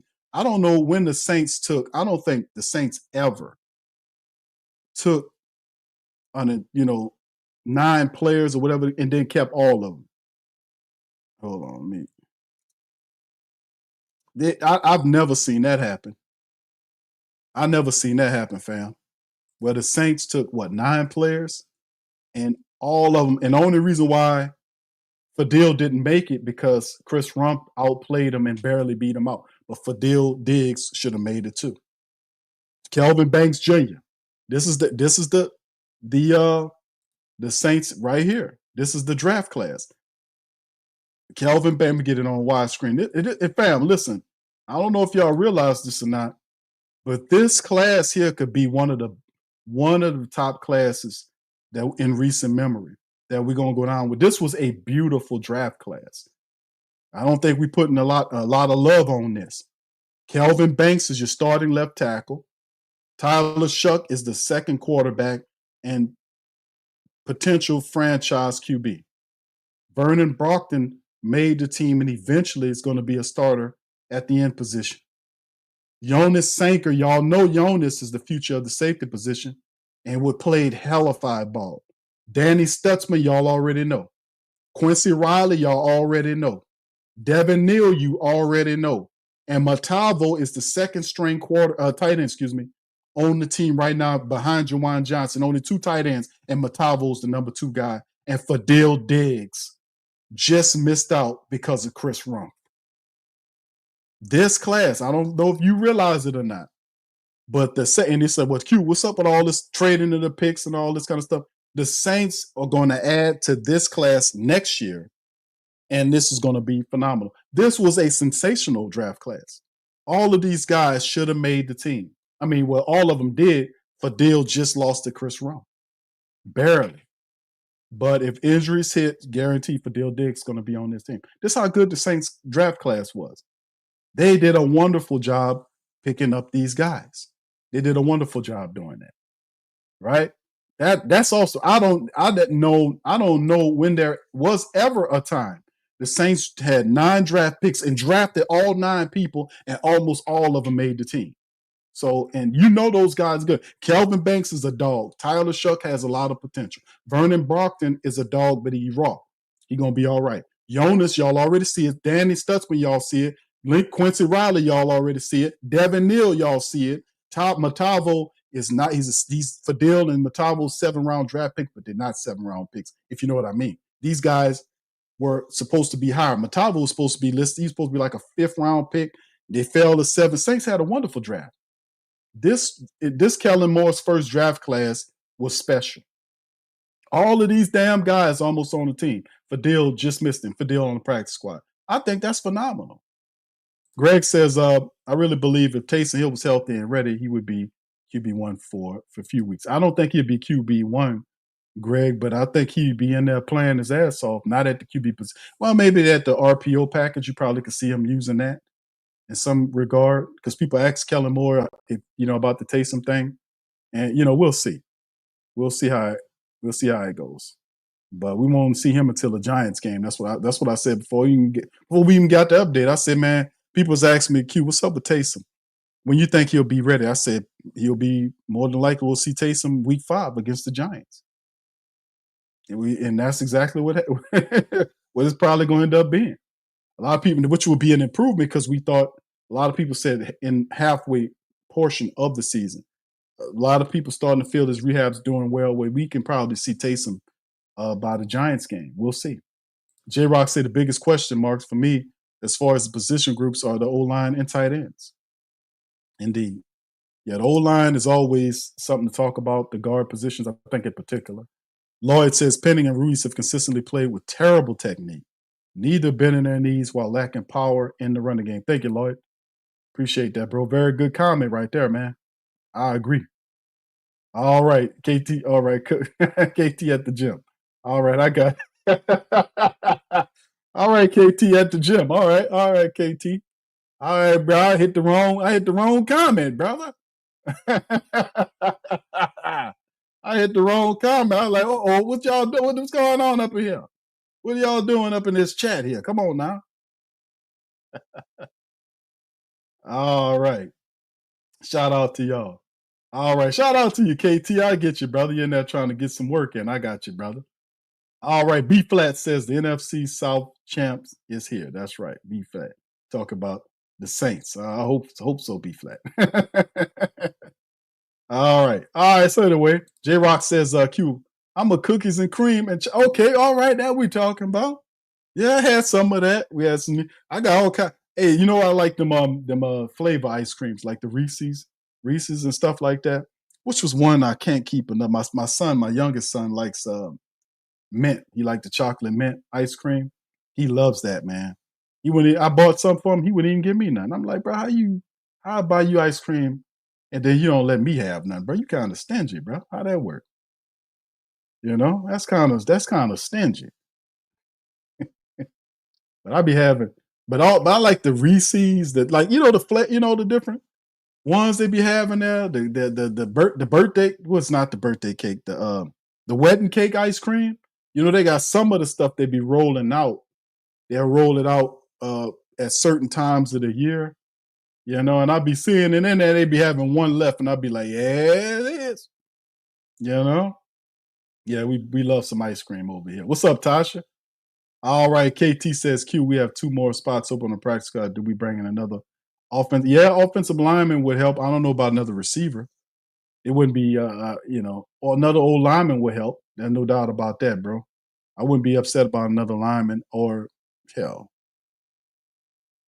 I would probably say offense. I wouldn't be mad if they got 2 offensive linemen, on that practice squad. 2 more offensive linemen, KT, Pam says, Q, we building something. Yes, we are. That's what I'm saying. It's the thing is, it's not like people say rebuild. I say a remodel. It's not like a total tear down of the structure. Like we pulling the building down, we raising the building to the ground. We're not raising the building to the ground. We're actually just remodeling things, right? And like I was really good on that too, like the Dennis Allen thing and the Derek Carr thing. Those were big. Those are 2 of the worst decisions the Saints did that really just soured our hopes of doing anything positive. Those 2, oh my God, those 2 guys, man, they were just so bad together. They were so awful for us. It just made everything look worse than what it actually was. You got the wrong quarterback and the wrong coach, fam. That just makes it all looks worse than what it actually is. And that's what I'm saying. So if you're doing a little remodeling, you know what I mean? You repainting the walls, you pulling out this old ass tub and putting a brand new setup. You're doing a bit of remodeling. You know, we're not that bad. We got termites and all this kind of stuff. We had a possum, we got rid of. But at the end of the day, man, we just, I don't think we're raising the building to the ground. We're just doing some remodeling. If we want to use, we're going to use some construction terminology, right? Yes, yeah, we were, Pammy, I promise you, baby, we're going to do at least 2 of them this year, and I will let y'all know. I promise you that. We're going to do some meet greets this year. I promise you that. I got some people I'm working with, and we're going to get that done, at least 2 of them. Y'all be on the lookout. We're going to get that done. All right, Kevin says, I'm hooked on energy drinks. And that ain't good for your kidneys, Kevin. Yeah, brother, you got to watch that, my brother. That shit ain't good for your kidneys, bro. How old are you, bro? All right. Who That Fam says Valley and Palmer will be nice additions to the. Oh, yeah, indeed. Yeah, Valley, Trey Palmer is good, man. Not just saying that because he's an LSU guy, but y'all remember watching Trey Palmer play for the Buccaneers. He's fluid, he's fast, he runs good routes, and he's a blazer. You could throw that ball out there, he kick return, punt return. The dude is good. So it was a very smart sign. Now, Xavier Truss, I watched some stuff on Xavier Truss. He is versatile. He's not, the ideal blind side guy. Well, the blind side guy is going to be Akeem Richards. Xavier Truss acts as the guy that backs up Tali Fuaga. And occasionally, if you need somebody for a guard, he can cover it. So you have 4 backup offensive linemen. Richards, who we got from the Cowboys, Torricelli Simpkins III, Luke Fortner, who's the center, and Xavier Truss. So we have Torricelli, who operates as guard and as the 3rd center. So Luke Fortner could play center and guard. Xavier Truss can play tackle and guard. And Richards is a tackle kind of guy. So they did get better backups, bro. So they are listening, man. Thank you, Bronze. Shout out to Bronze for being for being a member of the platform.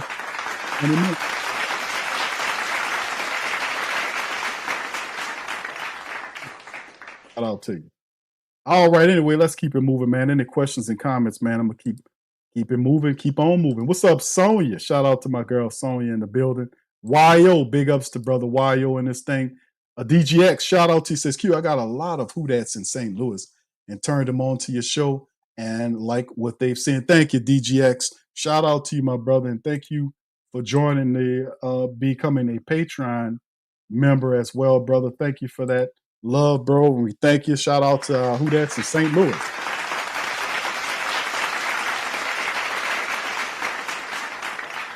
Thank you, brother. Appreciate you, man. Much love, man. Keeps the real deal here, man, bro. Thank you. All right, Sports View 360. How you doing, brother? Shout out to you. J-Rock said that's good. That Reese's ice cream is good. Yes, sir. Yes. Oh, yes. All right, KT says Q sounding like Reverend Saint. Hold on, baby. Baby, we got to have patience, baby. And see, and that's the thing, man. Reverend Saint hasn't really have addressed the faithful, but that's coming up soon. Tasha says, Q, leave that child. Leave that child ice cream. I asked the father, like, man, it's birthday stuff. You ain't gonna let me have no ice cream? And I bought it. How stingy is that? How that work? That's terrible. I hope I ain't like that. Like, I buy some ice cream and then I tell you, you go in there and no. No. Just a little, no. No, I don't do that. They eat up all my stuff. Sean, what's up, Sean? Says, Q, have you ever tried pistachio almond? I'm not sure, bro, but it sounds good. It sounds good. All right. Brother Derek said, hey, Q, they said Mickey Loomis overruled Jeff Ireland to select Isaiah Foskey. Ireland wanted Brian Branch. Oh, wow. But he wanted your cousin. He wanted to be able to draft your cousin. I got it, brother Derek. But yeah, but see, Mickey Loomis, man, Mickey Loomis need to stay up out of there, man. He need to stay up out of there and let Jeff Ireland handle his business, man. Bottom line, Mickey Loomis, of course, he can do all this flippant stuff and he can make all these mistakes because ain't nobody gonna chastise him for it. That what's that other guy? That Dennis Lauscher guy ain't gonna tell him nothing, and Gail Benson, she ain't gonna tell him nothing. So Loomis feels empowered, and all these stupid ass decisions that he makes, even though they don't work, he never gonna face accountability for it. That lets me know right now what kind of man you is. Even if you make a mistake, like when I say I don't think the Saints gonna get rid of Isaiah Foskey or DeMarco Jackson, and they got rid of DeMarco Jackson and Isaiah Foskey in the cuts. I say I was wrong. I'm happy they do. So how hard is it that to be accountable? Hey man, I was wrong, man. Hell, that was be accountable. But this dude sit up here and he had this foolishness, this delusion, and this idiocy every damn year about these picks and what he doing. And then makes an obvious bad hire in Dennis Allen. Doesn't say it wasn't a bad hire. Made a bad call on Derek Carr. Doesn't say it was bad. Just stubbornly, foolishly, and stupidly moving about. And that's why people don't have no respect for the guy. That stuff, that whole thing with Dennis Allen on a 7 or 8 game losing streak, I forgot what it was. Everybody and his mama know that man in his fourth year, third, whatever it was, fourth year here, and he on a 7 game losing streak. You got to fire that man. You sit up there trying to keep him. That's what I was saying, man. But that's not Loomis's fault. That's Gail's fault. Because you can't keep these guys forever. Everybody got a time when they got to go. I mean, seriously. KT says Q started the petition for the blackout game so we can try to drop off that airline. Well, I think they headed in the right direction, KT. I think so, bro. Yeah, kids always like that. Say Who That. Yeah, you got something like that? Who That Records? Shit, I bought the ice cream. I think I got a cookie cake or something. I was like, yeah, bro. I couldn't get nothing. Like, man, I was like, you wouldn't even like that ice cream if it wasn't for me. I was the one eating ice cream. You ate some of my ice cream.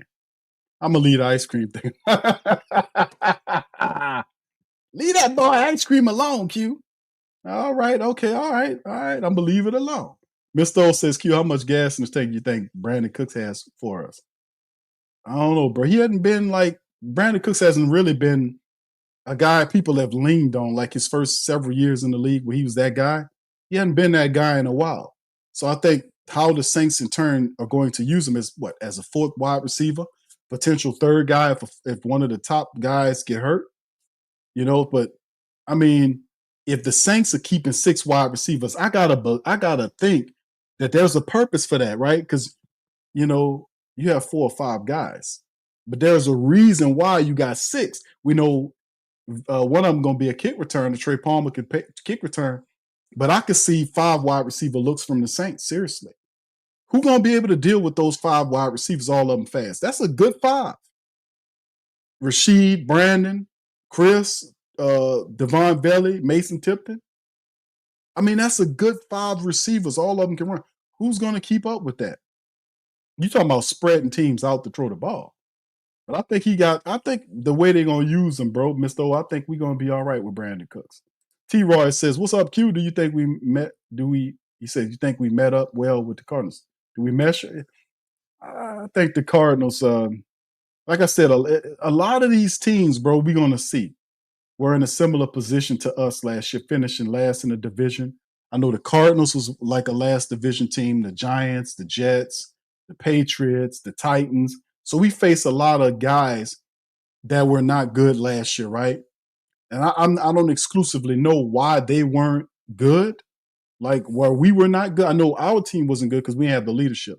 I don't know if their teams had problems with talent or whatever this other type of stuff or similar things. I'm going to have to do some more investigation. But looking at their roster, because I did look at the Arizona thing, we got a preview for Arizona coming up soon too, by the way. We'll have an insider there to come and talk about the Cardinals in week 1 breakdown. But I think we do mesh well with the Cardinals. in the dome. Having the Cardinals open up with the Saints in the Superdome I think that's a really good game. Overall, the schedule and all that. I know the first 4 games we got the Cardinals, we got the Sea Chickens, we got the the Cardinals, the Niners, the Seahawks, and I think the Bills. So the first month is going to be very interesting to see where the Saints are in the execution and the system philosophy. Also knowing that if we can establish an identity fast, or what kind of team this is, are we going to be a running team? How are we going to use our runners? This type of thing. It's going to be interesting. Abraham says, Saints going to be really good this year. Thank you, Abe. Thank you, T. Roy, for that as well. Sean says 7-game losing streak and Carr put the final nail in the DA's called. Yeah, he did that twice when he was around. I don't know why he keep bringing the guy around if the guy just get you fired. The guy just not not really smart, man. Keep bringing the guy around and the guy gets you fired every time you bring him around. You can't see the correlation. It's really crazy to me. All right, so let me see. Bishop says, shout out to Bishop. Y'all concerned about Olave Shea. Cooks one concussion away from being retired. Yeah, it's Saints got 6 of them, bro. 6 wide receivers, so they could have been having an issue. Chris Olave changed his helmet to the one that is the best helmet for concussions. I still said that he should have used the Guardian cap because they got one you can wear in the regular season that don't look like the practice one. You know what I'm saying? It's one that you can wear that have the that have the little puffy things. It's one that you can wrap around it.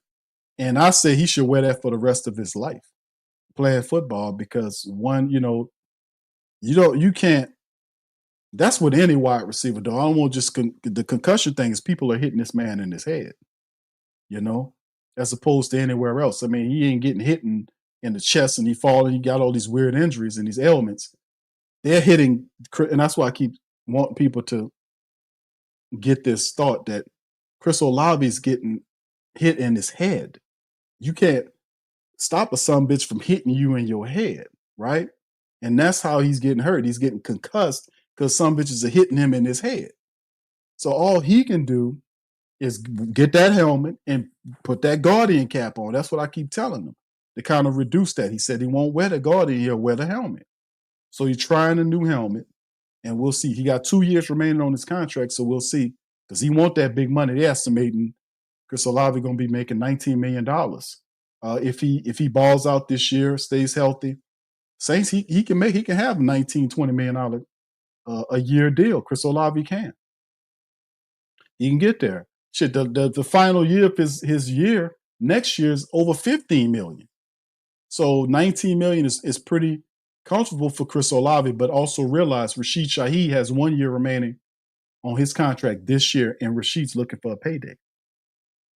So what does that look like? So we're going to see some stuff about the Saints wide receiver position this year with Chris Olave. But having Cooks as a veteran there, Devine Valley, we don't know exactly what's going on with that. Trey Palmer's a return guy, Mason Tipton. This is a very fast team, and it's going to be interesting to see how they go, just to be honest with you. Yeah, but that whole thing with Chris Olave and the concussion thing, man, it's just very strange. Like people thinking it's like what's happening to Nick Saldiveri. It's not the same. Nick Saldiveri can't stay healthy. He got all these weird ailments. He always hurt. He on IR right now. The guy can't stay healthy. That's not the same with Chris Olave. Chris Olave getting concussed. Guys are hitting him in his helmet. That ain't Nick Saldiveri. Nick Saldiveri got this going on, that going on. All this weird stuff. That man don't have that. But like I said, I if I was him, I already said it to him. Hey, man, you need to put this on. Whether he put it on or not, that's on him.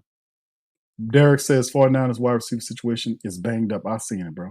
Yeah, they got some problems, man. That's why I said the first 4 games to open up the regular. Let me give the Saints schedule up here. Matter of fact, fam.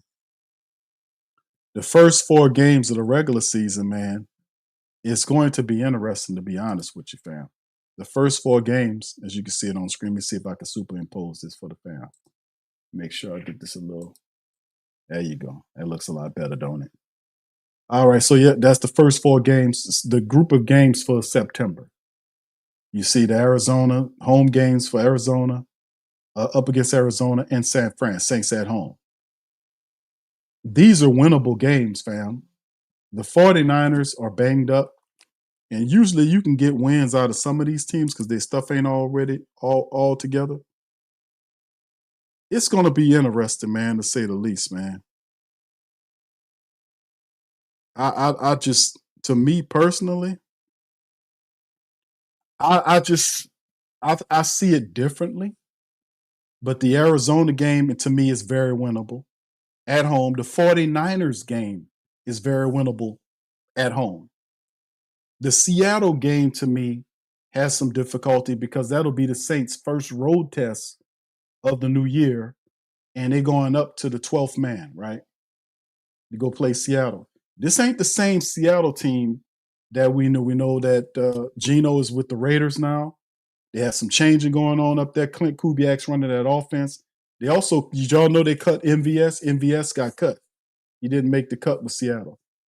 But they got a team, and I'm not confident at all in Clint Kubiak and his offensive coach, his offensive line coach, and his QB coach. Those guys, all of them, all up there with Seattle with Clint Kubiak. So I think we can take advantage of them. I just don't have.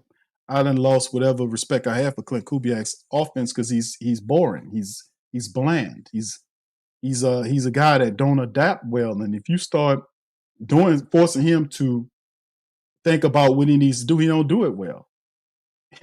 He don't do it well. He has not established to me that he is a guy that that can run an offense that can get you somewhere. He's just too non-adaptable. The guy don't even know he doesn't adapt, don't know how to use his personnel correctly. He didn't learn any of that down here. He's just one of these dudes that's just going to float throughout the league because of his name. So I don't have any faith in him with Seattle. But, the defense is looking all right. So we're going to see what happens up there. And then, of course, a big test is probably one of the toughest games that's going to be for the Saints this entire season. It's the Buffalo game where they have to travel to Buffalo. But the good news is that Buffalo game is being played in Buffalo, but it's early in the year. That's what I was saying about this whole schedule. This whole damn schedule is made to order for the Saints to have a good year. It really is. All they have to do, they don't have to blow out anybody, just play good football. They should be able to beat Arizona. They should have a close one, San Francisco, and beat the Niners. The Seattle's going to be a bit of a road test, the first road test. Buffalo's probably going to be a loss because Buffalo is a contending team right now. But it'll be a good thing for the Saints to match up against a team that's seen as an elite team in the NFL. Buffalo's seen as an elite team in the NFL. So it'll be a good early match to see where you are in terms of your development and rank against a very good team. I do think that will, however, be a loss. But the Saints could go there 3-0 based on certain things. But I don't want to get too far into it, because we'll visit this at another time. We shall see. All right. Abraham said we're going to the playoffs this year. All right. KT says Q, Ben and Jerry's strawberry cheesecake is good. So is black and cherry blueberry. Yes, indeed. All right. Yeah, he said seen the splits on Olavi. Yes, indeed. Yes, indeed. All right. You got one more year. Yeah. I don't know. I mean, we're going to see, man, because Garrett got his money. His other guy got his money. And usually the guys won't get their bread too. So he's got 2 years to pick on him. Olavi got 1. Let's see what they do. We'll see, man. GM Kev says 49ers run heavy team. We have to shut the run down. Yeah, I know. That'll be the test. Do you feel like you got I don't have no problem with the defense. Let's get that straight. Whatever is happening with the Saints on that side of the ball, I think we good. I think Brandon Staley has did everything he was supposed to do. He brought in undrafted guys like Chris Rump, who made the team. Jonah Williams was playing good. The drafting of Danny Stutzman, Jonas Sinker, Quincy Riley, the undrafted guys they picked up. They even got a couple of veterans like Jonathan Bullitt from the Vikings. They threw him in the mix. Vernon Brockton, the draft pick. You see what I'm saying? They brought Isaac Yiddom, and Yiddom had a solid camp. They've signed back Ugo Amadi. The defense, to me, has been running it all preseason and training camp. The defense has consistently beat the Saints offense. The defense have looked good. Chase and Granderson have looked good in the change. Stutzman and Ford is looking good for the backups. The Saint Brian Bresee, when Brian Bresee looked like he ready, Brian Bresee's gonna be a force. So I don't have any issues with that defense. Like whatever I'm dealing with on that side of, it's pretty much we're talking about, the offense. Even the special teams look good. Kai Kroger, Blake Grupe look phenomenal. So our special teams look good in training camp preseason. The defense was consistently good. The offense is the point of contention. Running the football, implementing Kellen Moore's game plan and what he'll bring coming into the year. That's what we are with ours. I don't have no problems with that defense. I think the Saints defense get it done. Of course, we'll see. Those are some tests because Arizona got some good running back going on. San Francisco, they're going to try to get at you with McCaffrey if he's healthy. Seattle going to try to test you. Buffalo's going to try. So it's all fine. It's all fine. But I'm saying if it depends on the Saints' collective intelligence, being disciplined, and getting into the execution, developing the identity. The Saints did not have an identity for the last 4 years of what kind of team we were under Dennis Allen. That's a lack of accountability and leadership. When you come in the door, you're supposed to immediately establish through your philosophy and what you're trying to do, the identity of your football team, and play behind that identity the entire year. That is your key to success, because when you know yourself and you have an identity, you can beat those who do not have an identity, who do not know themselves. You can beat those people all the time. It's about being on code, having an identity, knowing who you are and what you're about, and living and executing through that. That's how you beat these other teams who don't have that. Some of these teams are not going to have established an identity of who they are. We have to do that if we have success. If we know who we are, we're going to win some games here. And that's up to Kellen Moore. He has to establish that within the mindset of the team. But from a defensive standpoint, the Saints look solid. From a special team standpoint, the Saints look solid. From an offensive standpoint, we still have some questions.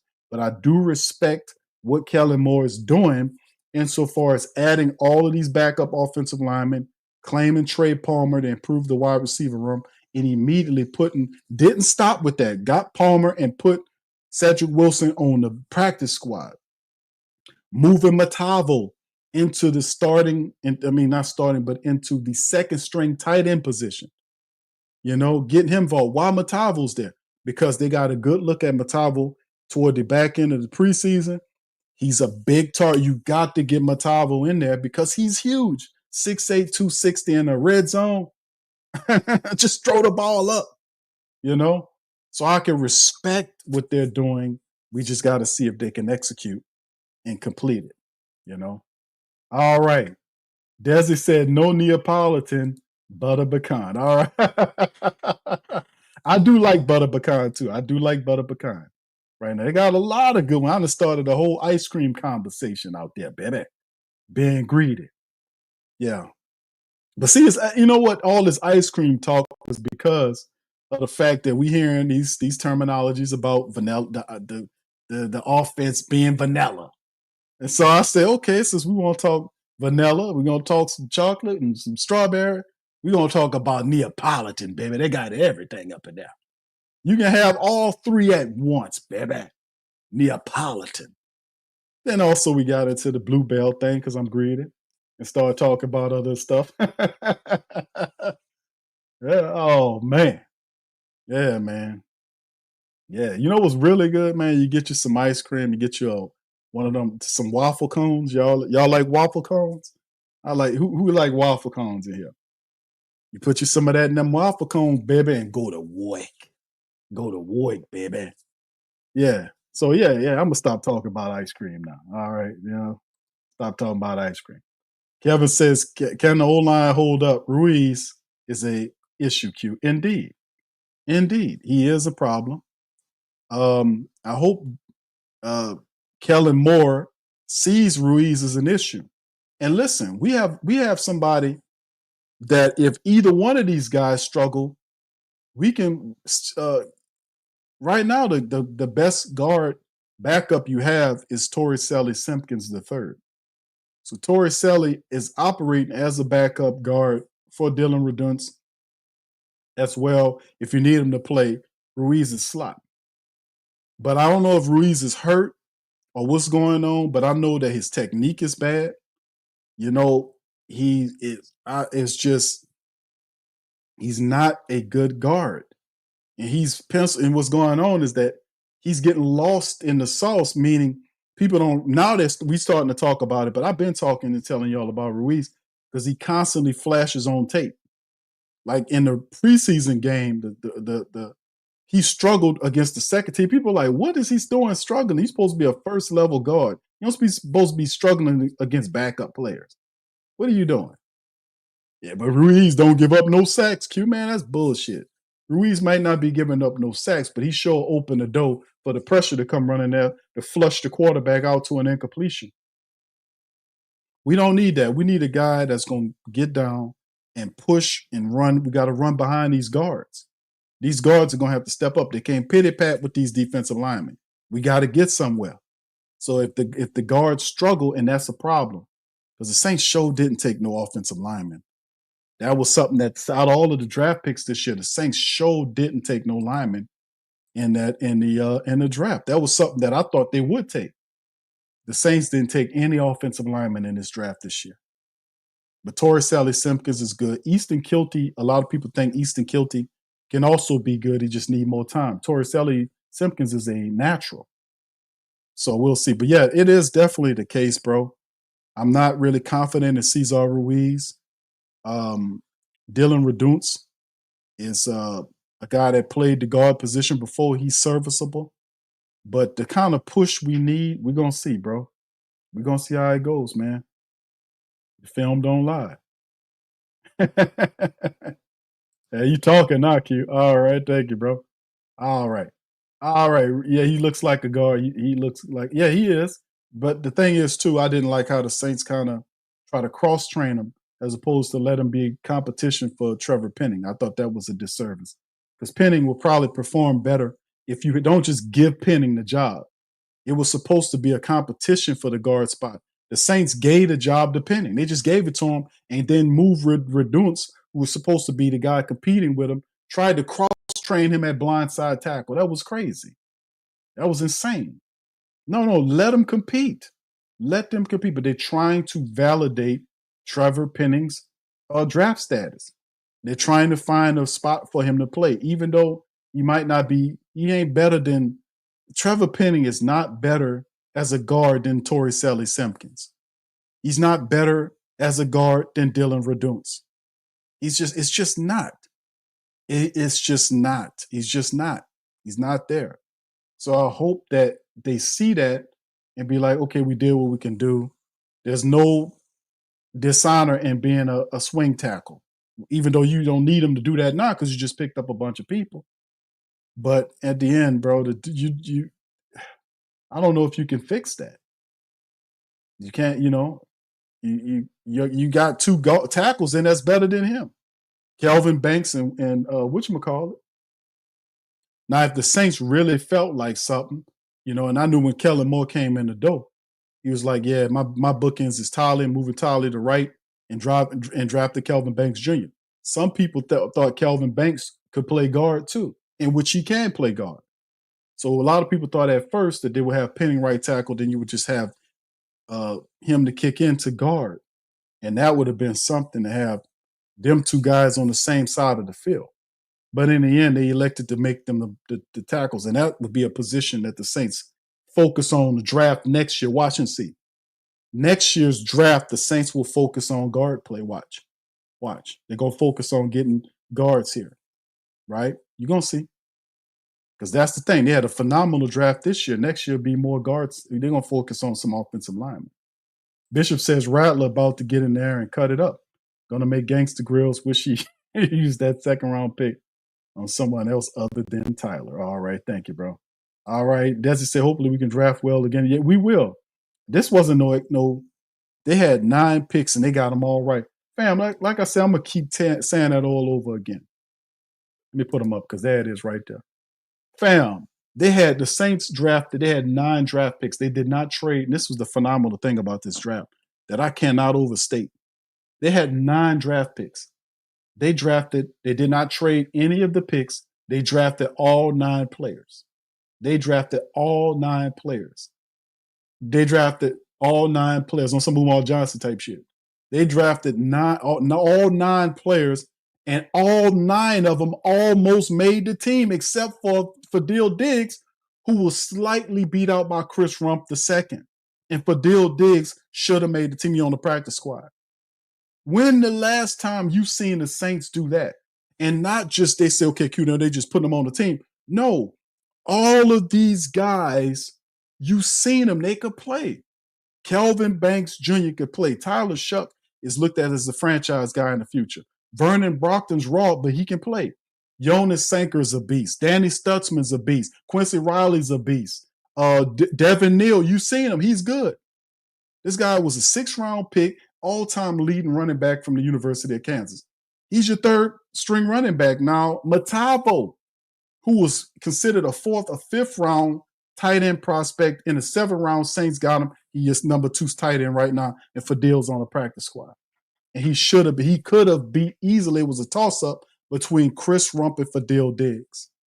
But Fadil Diggs was that good. I'm just saying, man, this was a phenomenal draft for the Saints. That's why they feel like, hey, man, we don't need all these picks next year because with all these guys, they done added in. They got undrafted guys they're going to bring in, a Q free agent. See, the thing is, if they continue to have solid drafts like this and develop talent, the Saints are going to win long term because they don't have to spend a ton of money on veterans to do this, that, and the third. These guys will step in. When Cam leaves, Vernon Brockton's going to take that job. When DeMario leaves, Danny Stutzman's going to take that job, right? One of the safety positions, if one of them guys leave, if they want to move on, because Julian Blackman's just a 1-year signing contract. Saints feel like for Jonas Kostek, he'll take that position. Matavo is being prepped to be, he'll be playing the 2-man look. So these guys are, and Fadil Diggs eventually going to get on that team. Somebody going to end up, getting hurt, and he's going to step on the team off the practice squad. So like I said, man, they have another draft similar to this next year, man. They're building through the draft like this, man. The Saints are going to be a very good team. This was a phenomenal draft, and it was not by coincidence. They did a phenomenal job with this year's draft, and you're starting to see it as these players are on the active roster. I can't say that enough, fam. Y'all hit the like button. English says, how you doing, Q? Who's going to kick return? As far as what we're looking at, bro, kick returners, Velus Jones Jr. is looking at the kick return duties. Trey Palmer's also an option there. But, those are the 2 guys. Now, I don't want to see Rashid Shaheed or Kendre Miller doing it.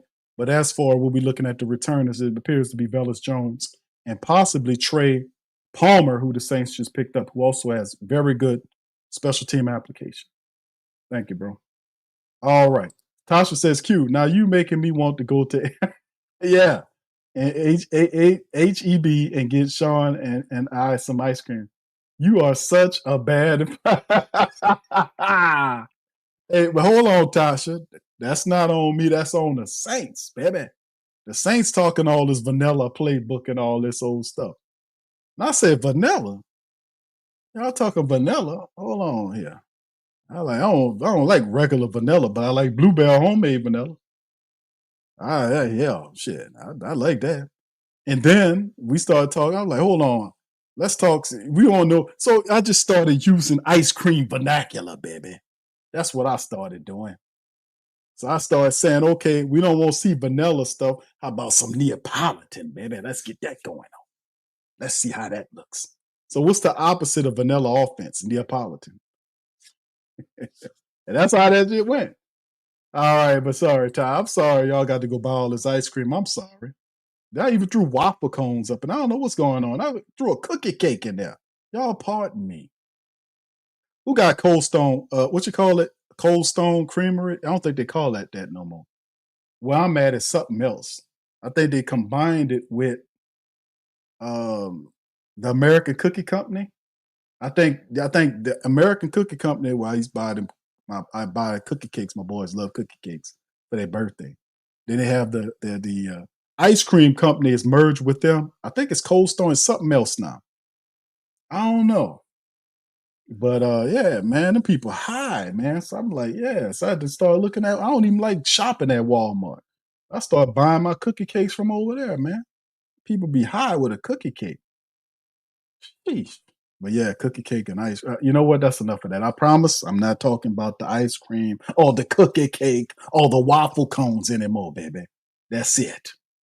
All right. What's up, KT? KT says, Q, once I get situated, I'll have you guest star on my Cologne review channel. Okay, go ahead, KT. Cologne review. Playboy KT with the Cologne review. All right, baby. I hear you, my brother. That sounds like a winner, bro. All right, Bishop says Rui's getting beat by folks that's going to be on the couch with a. And if he keep getting beat by people that's going to be on the couch, his ass going to be on the couch too. Jim Kev says Ruiz is a center. He'll be a decent center. I don't think he'd be a decent center. He ain't strong enough to play no center. Bro, the transition to guard for a center is supposed to be a lot easier. The responsibilities are less. You know, if you wanted him to play center, that's a whole nother thing. But if you have a guard in the center and you trying to get him to play center, he probably would have been developed as a center if you'd kept him there. But that was Sean Payton's idea. Sean Payton's idea was to allow the man to develop and play the center position because he wanted to kick McCoy over the guard. He wanted McCoy to play guard. He's seen something in McCoy. I don't know what he's seen in McCoy to make him want to draft Ruiz. But he wanted to move Eric McCoy to guard. And that's why Cesar Ruiz was drafted, which I was against the whole thing.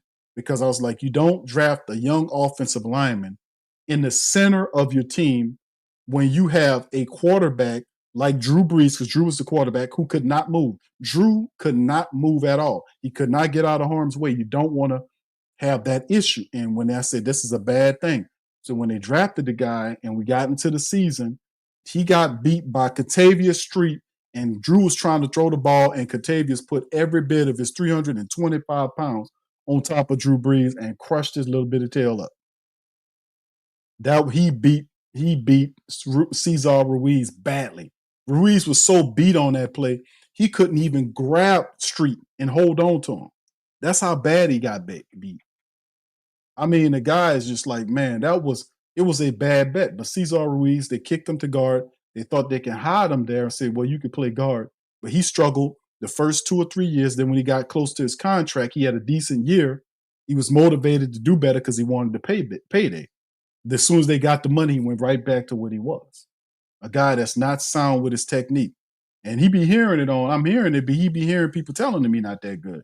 And he had, well, I got one sack I gave up. They talk about I'm not good. No, it ain't about your sacks. You're giving up about domination, man. You letting guys, you opening the door and guys running after your quarterback and him smart enough to get away and throw the ball away is not a good look on you because he didn't collect a sack. You know, you're supposed to stand up at the point of impact. So I don't know. We got to keep an eye on Cesar Ruiz. I'm just glad a lot of people starting to see it because I used to be feeling like I was on an island talking about this guy ain't that good, y'all. I've been saying that. Rosin says, Q, I worked at Baskin Robbins in the 80s. Okay. Baskin Robbins, that's the joint, man. That ice cream high, man. Why that ice cream so high? They got gold and platinum embedded in the ice cream. Why that ice cream so high over there, Rosin? Why is that? Who that record say they should trade Pennant and Olave because you can't afford Olave and Pennant hasn't played good. Well, I mean, the Saints got $20 million still, fam. Hold on, let me do a little check.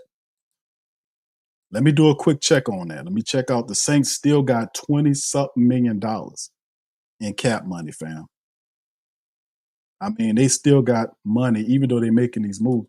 The Saints still have $20-something million. They're not a poor team.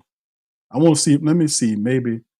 Let me make sure of that, fam. Give me a second. Let me pull that up because I want to see where we are with that. Because I know that the Saints been trying to do all this stuff. They've been making a lot of moves lately. And let me see where their team cap space. Okay, so after all the moves, okay, the Saints wow, the Saints money done dropped, fam. Did y'all know that? The Saints money done dropped down. Look, this is over the cap. The Saints had over $20 million with all these moves the Saints made. Look, they done got down to $7 million now with all the cap moves, fam. Y'all see that? Let me get the big screen up here. There you go, fam. With the moves, the Saints had over 20 million. They're now down to 7.1 mil since all these moves that they've been making. So they're down to 7 million. That's interesting, man. So there you go, fam. Saints no longer have 20 million. They're down to 7. I don't know if y'all knew that. All right. Yeah, he said, I think Reginald says, I think Saints will make the playoffs wild card team with the Who Dat family. All right. Bishop said, what's our depth at the running back position? At running back, bro, the depth is Elvin Kamara at 1, Kendre Miller, Devin Neal, and Velus Jones Jr. Those are the 4 running backs. You got 4. Kellen kept 4 running backs and 6 wide receivers, 2 tight ends, 2 quarterbacks. All right, so you in 9 offensive linemen. So you got 4 backups with our 5 starters. Very interesting mix, you know. Derek Queen. Yeah, I'd like Derek Queen too. All right. Oh, y'all. Oh, wow. Like an hour away from the Bluebell factory. Oh, man. That's all right, brother. What's up, Debbie? Shout out to Debbie. Good afternoon to you. All right. KT says, Q, I never forgive Sean for drafting Ruiz over Jordan. Yeah, I remember that, bro. Ruiz, I was like, I was so upset that the Saints drafted Cesar Ruiz because I thought it was a wasted pick. Because I was like, they had Larry Warford. All Sean Payton had to do was keep Larry Warford. I don't know what was going on with this thing. I don't know if Larry Warford slapped one of Sean Payton's St. Bernard jaws or whatever happened. You know, I don't know what happened. But something wasn't right because Sean Payton, that playoff, y'all remember that playoff failure that happened. And nobody was doing anything in that game. The only guy that was doing something was Taysom Hill. And the Saints looked bad against Minnesota. When that was over with, he released Larry Warford, who still had a year on his contract. And Larry said, I want us to play. And Sean Payton released him and then started this whole Cesar Ruiz thing. And I'm like, why are you doing that? And it was just one of these things that he left us with, like the Cesar Ruiz thing. And Cesar Ruiz been here all the time, and he's not lived up to his first round billing. He earned the contract off a 1-year play, but he's not been good. He's not good at that. I don't know. We'll see. Yeah, English says Seattle cut MVS, I think. Bring him back. Yeah, I talked about that early on, bro. I remember they cut MVS. Mad Drummer, what's up, bro? Says Q. Should we at least call Jerry about if the Saints ain't had that discussion, bro? I don't know what happened. If you have any player, I don't care who they are. If you got a player that's disgruntled, I mean, this guy is like, if you got the top 10 players, if you named the top 25 elite level players in the NFL, that guy got to be somewhere in there, man. He got to be in there somewhere in there. If any time you got a guy like Parsons and they serious about trading him, you got to at least make a phone call to see, hey, man, what y'all want? And you know what the funny part about it is, though, fam? The funny part about that whole thing? Who was the last team to trade with the Cowboys? You don't think we asked about them then? Who was the last team to trade with the Cowboys? Huh? I'm just saying. Who was the last team to trade with the Cowboys? You think was it the Steelers? No, it was us. We did. Wasn't we the last one to trade? We traded for that tight end, that tackle we got. Akeem Richards. We traded with them. We traded with the Cowboys last. We got Akeem Richards, the backup swing tackle. You think the Saints didn't ask about Parsons then? If they up there trying to trade with the Cowboys, you don't think the Saints asked about Parsons?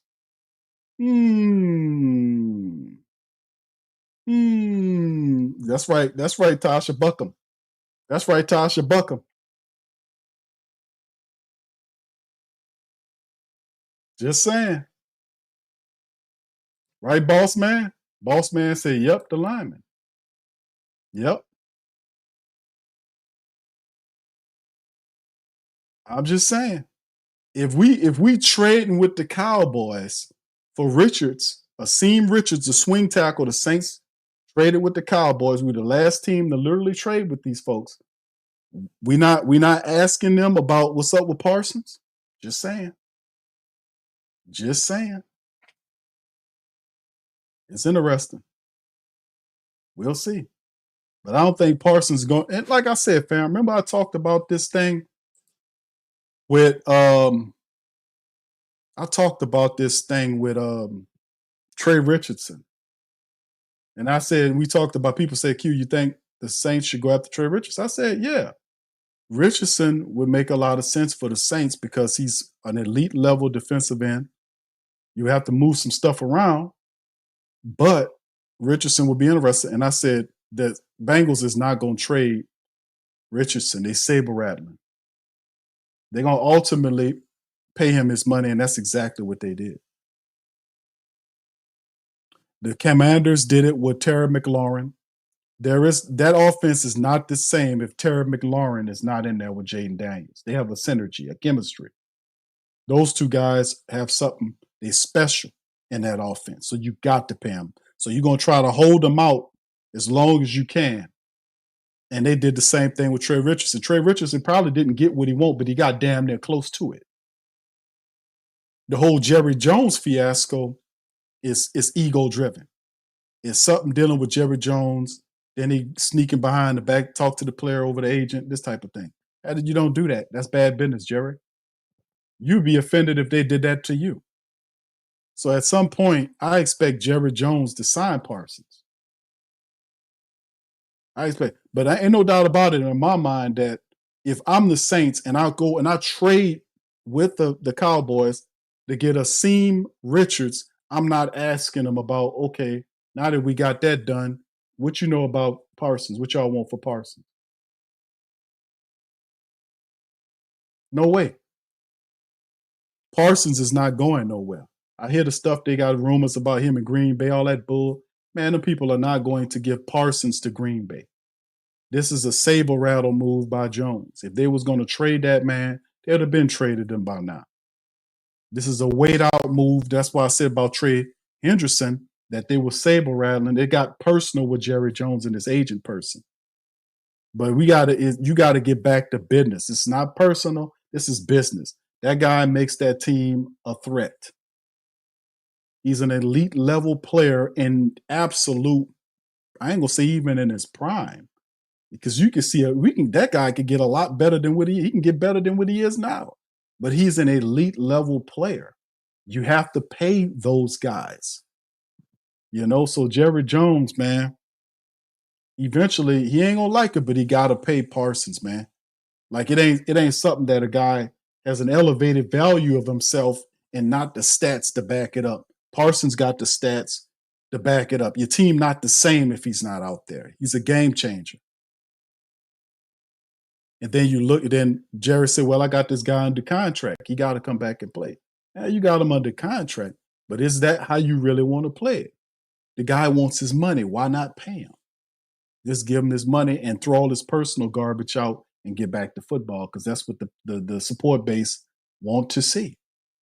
They want to see Parsons signed on a respectable deal, and it'd be about the business of football again. And there's not that in Cowboy country, and that's unfortunate. Because if he allows this stuff to drag into the regular season, the Cowboy people will be the biggest losers of it all. They'll be the biggest losers of this crap. I say the same thing I said about the Bengals. That they're going to, like I told y'all, they were going to pay Parsons and they were just saber rattling. I say the same damn thing about the Cowboys. Jerry Jones got to pay Parsons. You don't get what you going to trade him for. Picks for what? And then he kind of crazy because he already said that the biggest thing is not winning. Winning's not everything. If you're in a competitive sport like the NFL, winning is everything. People are not giving you money to watch you lose. I mean, you might lose games, but people will be upset if they give their hard-earned money to you and your team is out there half-assing it. You need players. You need your elite players to give you an advantage out there. And Parsons is one of these dudes. Give him his money. He's an elite level player. You're a damn billionaire. That's the whole thing about these greedy folks. These people, this dude is a vampire out here. This dude, eyes red like he's smoking weed. He 1,000 years old. He got one of these. He looked like he got one of these alien masks on. Like he got all of his stuff. He's just old. He's just old and dilapidated looking, messing up everything. Give that money up. Give it to him. You're a billionaire, man. Give that money to that boy, man. Pay that man his money, man. The man is an elite level player. Your team ain't the same. You talking about giving him up for picks? Man, cut that out, man. You got that guy. Go ahead and give him his damn money and stop playing games. That's what I say about it. Yeah, Trey Hendrickson. That's what I said. Man. What I said, bro. All right. I thought I said Hendrickson. That's all I'm saying, fam. All right. I don't know if Cam Hayward got paid yet, bro. I'm not sure on that. Desi says maybe they need to restructure that and pay. Whatever you got to do, you got to do it. You know what I'm saying? But I'm just sick of Jerry Jones. That ain't even my damn team, but I feel for them Cowboy people, man. I feel for the Cowboy people. We don't have such a agitation with the Cowboy people as we do with some of our Falcon family members. But if you go east, it's the Falcons. If you go west, it's the Cowboys. But I almost feel for him because Jerry Jones is like a billionaire version of Mickey Loomis, and Mickey ain't a vampire yet, but Jerry Jones is definitely look like he amongst the ranks of the undead. Let's just put it to you like that. Did y'all know that? Y'all got a ghoul as a I'm not gonna go there. I ain't gonna go there. Jerry Jones is amongst the ranks of the y'all got an undead owner over there. All right. Yes, he will die as the GM. Yes, he will. Unless somebody buy the team, Mickey Loomis gonna ride that gravy train as far as he can take it. Especially with the Saints about to turn their fortunes around. Mickey Loomis gonna take full credit. Well, hold on now. I ain't hired him. Hold on now. Y'all gonna give me my goddamn respect. I hired Kellen Moore. I did that. Hold on now, Mickey gonna post high. You're gonna be like, hey, this I did this. I'm responsible. I did it. That's what he gonna do. That's what's gonna happen. Mickey gonna take full credit for all this, and people gonna sit up there and say, yeah, well, Mickey Q, you wrong. You wrong about Mickey Q. So we're gonna forget the fact that we forced Gail to fire Dennis Allen, who Mickey wouldn't have not fired if we didn't put pressure on them to do it. We're gonna forget that part of the detail, right? Because without that little smidgen of detail there, you would still have Dennis Allen this year. He would have not fired Dennis Allen. He said as much. But we're gonna still give him credit. Well, Q, you gotta give him credit. You gotta give me credit. I hired Kellen Moore. I did that. Okay, Mickey, you hired him. There you go. All right, Jerry Jones is the reason why St. Louis don't have a team. DGX, shout out to you, bro. English says he looks like, yeah, I know he do. Jerry Jones is too old to be messing around with them people's affairs. I thought he had children that he had that's supposed to be doing something. He got people. The man got a VP and a general manager. Why is he involved? Why are you trying to talk to the player and negotiate a contract with the player directly and you a multimillionaire? That's what he got an agent for. That's disrespectful, Jerry. And then he be the first one to sit here talk about, that's disrespectful to me that the guy went and just talked behind my damn back. What's your point? The point is, Jerry, get your old ass out the way and pay that man. That's what you do. Yeah, old Chihuahua, yes. Reginald says the vampire. That's right. We got the dude from the Titanic. Victor. That was on, y'all seen Titanic, the richest man on the boat in Titanic, the movie with DiCaprio. Y'all know the richest man was Victor from the soap opera, Days of Our Lives, Victor. Victor was the richest man on the boat. That's and you know they had them old timey suits on. That's where he come out there with them old timey suits, his hair slicked back. Oh yeah, he definitely a vampire. But that boy be flying around the towers at night of Atlanta, you know, flying around, boy. And if you out there, your ass is grass. Blank's gonna get you. All right, you know. You get out the way. I'm tired of that. Ain't even my team, and I feel bad for them people out there. Cowboy Nation, bro, I feel bad for y'all, bro. We praying for y'all, man, to get that old bastard out the way. Now, I don't want nothing to happen to him. But I literally heard one of them dudes say he wants Jerry to expire and go to the next world. I was like, damn. If the dude said that on his show, online, the dude said he just wants him to get out the way. He wants it to transition. I'm like, no. We don't ever want somebody. But they said that. I'm like, no matter how mad I get at Mickey Loomis, you'll never hear me say that about anything. But they were saying that about that, man. Jarrell says we're not going to win with Mickey's GM. We going to win now, bro. I mean, I think they're headed in the right direction. I really do think that. Kim, what's up, Kim? Says y'all be talking about chewing gum Mickey, but I'll take him every day over Jerry. You know what? You're right. If it came down to Jerry Jones and Mickey Loomis, I will take Mickey Loomis all day over Jerry Jones. I'm going to be honest with you. You know, I'm just sorry. I'm just going to do that. I'm going to take that every time. Jerry Jones is a problem. You know, he's a problem. All right, Pavo says, Q, the only thing worse than being a Cowboys fan is being a Falcon.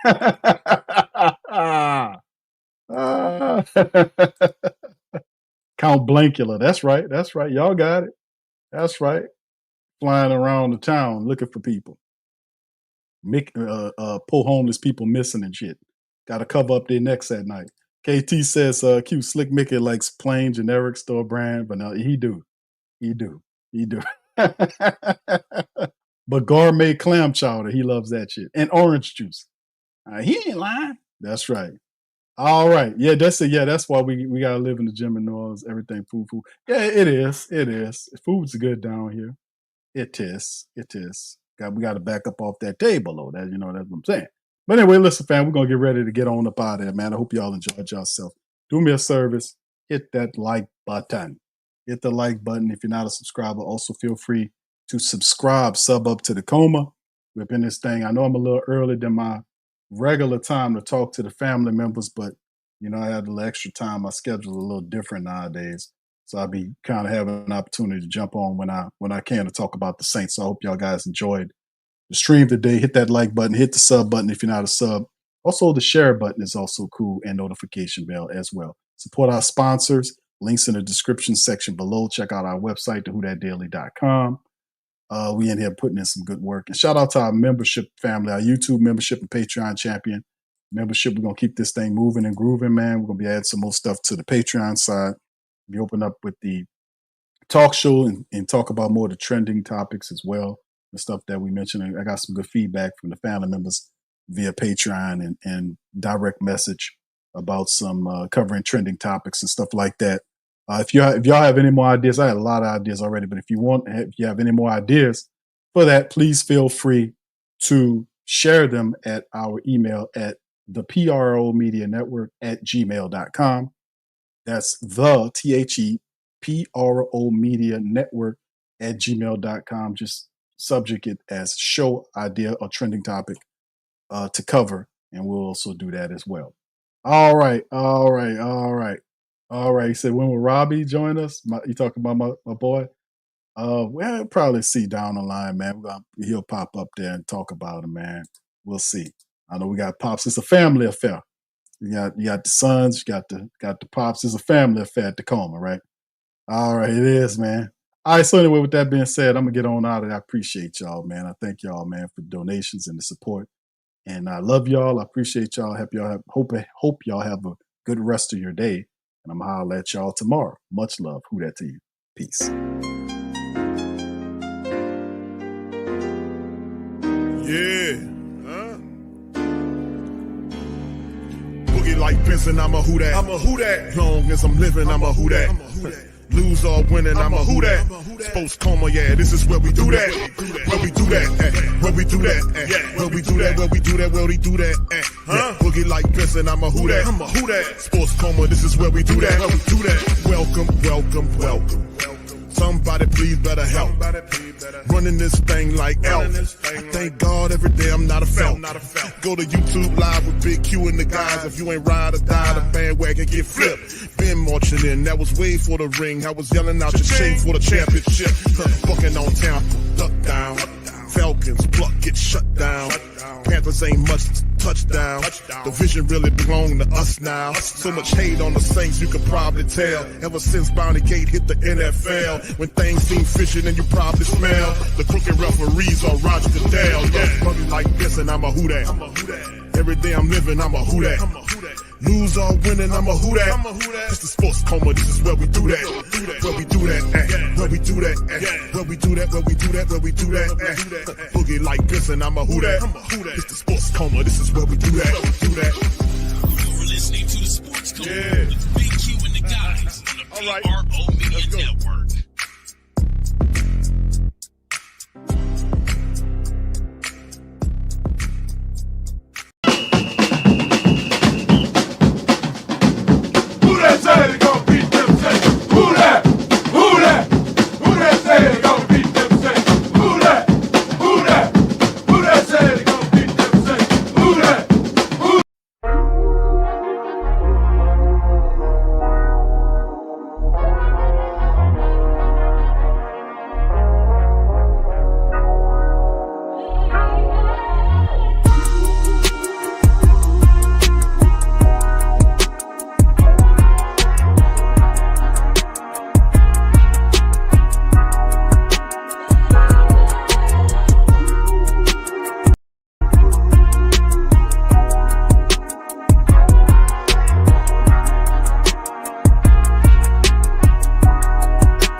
WhoThatDaily.com. That's right, the WhoThatDaily.com. Your one-stop shop for everything New Orleans Saints, New Orleans Pelicans, LSU Tigers, even the top flight boxing news. So if you're a Who Dat and you're looking for a place to stay up on your team, WhoThatDaily.com is your site. The WhoThatDaily.com for the sport Who Dat in all of us.